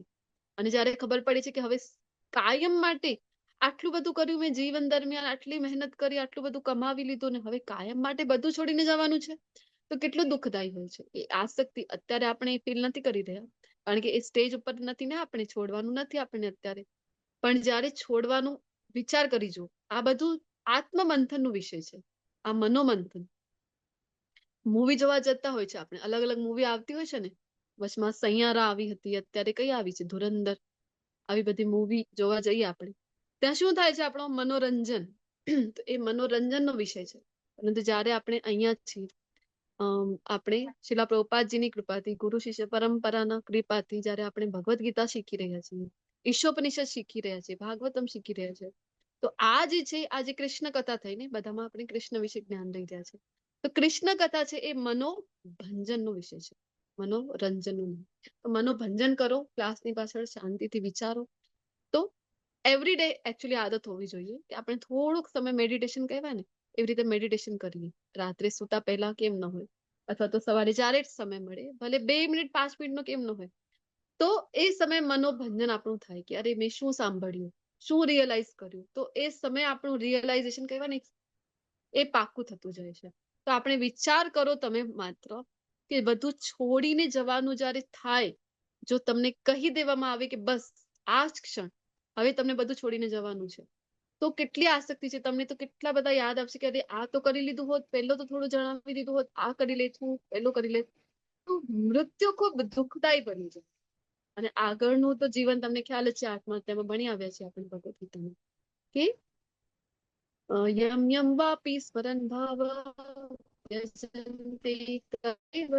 જે જે ભાવમાં શરીરનો ત્યાગ કરી રહ્યા છો એ જ ભાવની પ્રાપ્તિ થઈ રહી છે નેક્સ્ટ બર્થમાં. તો કેટલું મહત્વનું છે. તો જ્યારે આ સમજી જઈશું, શું સમજી જઈશું કે ઈશાવાસ્ય ઇદમ સર્વમ, બધું જે કઈ છે એ કૃષ્ણના સ્વામિત્વનું છે, કૃષ્ણના માલિકીનું છે. તો હું કોણ છું પછી? જીવેર સ્વરૂપ હોય, ખાલી જગ્યા પૂરો, fill in the blanks. નિત્યદાસ. જયારે સમજી જઈશું કે અરે કૃષ્ણ સ્વામી છે, હું દાસ છું, આ માનવ દેહ જયારે મને મળ્યું છે તો હું અવશ્ય એને સાર્થક કરી દઉં. કેવી રીતે? કારણ કે બીજી યોનિઓમાં તો આ થઈ રહ્યું છે, જમવાનું, ખાવાનું, પીવાનું, મજા નહીં.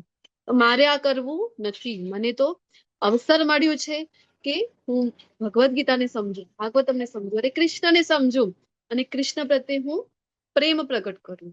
તો શું થશે? તો પ્રેમ તે પ્રકટ હોય મેં જાનો, તો કૃષ્ણ આપણી સમક્ષ પ્રકટ થઈ જશે. તો આ જ સાર છે. તો કલિયુગનો પણ જે સાર છે, જે આપણે કરતા હોય છે, એ છે કલિયુગ કેવલ નામ આધાર.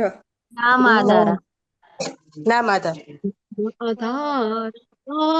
સુમીર સુમીર નર ઉતરે હી પારા, કલિયુગ કેવલ નામ આધારા. તો કલિયુગનું જે યજ્ઞની આજે વાત કરી ને વેદોમાં, તો વેદોમાં યજ્ઞ ને કલિયુગના યજ્ઞની એટલે મને યાદ આવી ગઈ, યજ્ઞ જે કલિયુગનો છે એ છે નામ જપ. એટલા માટે આજનું સેશન અહીંયા કન્ક્લુડ કરીએ પ્રભુપાદજીના સૂત્ર સાથે કે નામ જપો અને શું છે સૂત્ર? Chant Hare Chant Krishna and and be be happy. ચેન્ટ Hare Krishna મહામંત્ર. And be happy. chant and be Happy. happy. નામ જપો અને ખુશ રહો. તો ખૂબ સરળ સુંદર સૂત્ર જે છે ફોર્મ્યુલા છે શિલા પ્રભુપાદજી આપણને છે. તમને બધાને પણ એ જ વિનંતી કરીશ કે કલયુગનો પણ આજ યજ્ઞ છે તો નામ જપો અને ખુશ રહો. અને સાથે આજનું સેશન ઈશોપ મિશન અહીંયા કન્ક્લુડ કરીએ અને કોઈને પ્રશ્ન ઉત્તર હોય તો લઈ શકાય. વૈષ્ણવ પ્રણામ મંત્ર બોલીને બધા જ વૈષ્ણવોનું તમારા બધા જ ભક્ત વૃંદોનો હું ખૂબ ખૂબ આભાર વ્યક્ત કરું છું. વાંછા કલ્પતરુભ્યશ્ચ કૃપા સિંધુભ્યેવ ચ પતિતાનાં પાવનેભ્યો વૈષ્ણવેભ્યો નમો નમઃ. હરે કૃષ્ણ હરે હરે કૃષ્ણ કૃષ્ણ કૃષ્ણ હરે હરે કૃષ્ણ હરે હરે હરે રામ રામ હરે રામ રામ રામ હરે હરે. હરે કૃષ્ણ. હરે હરે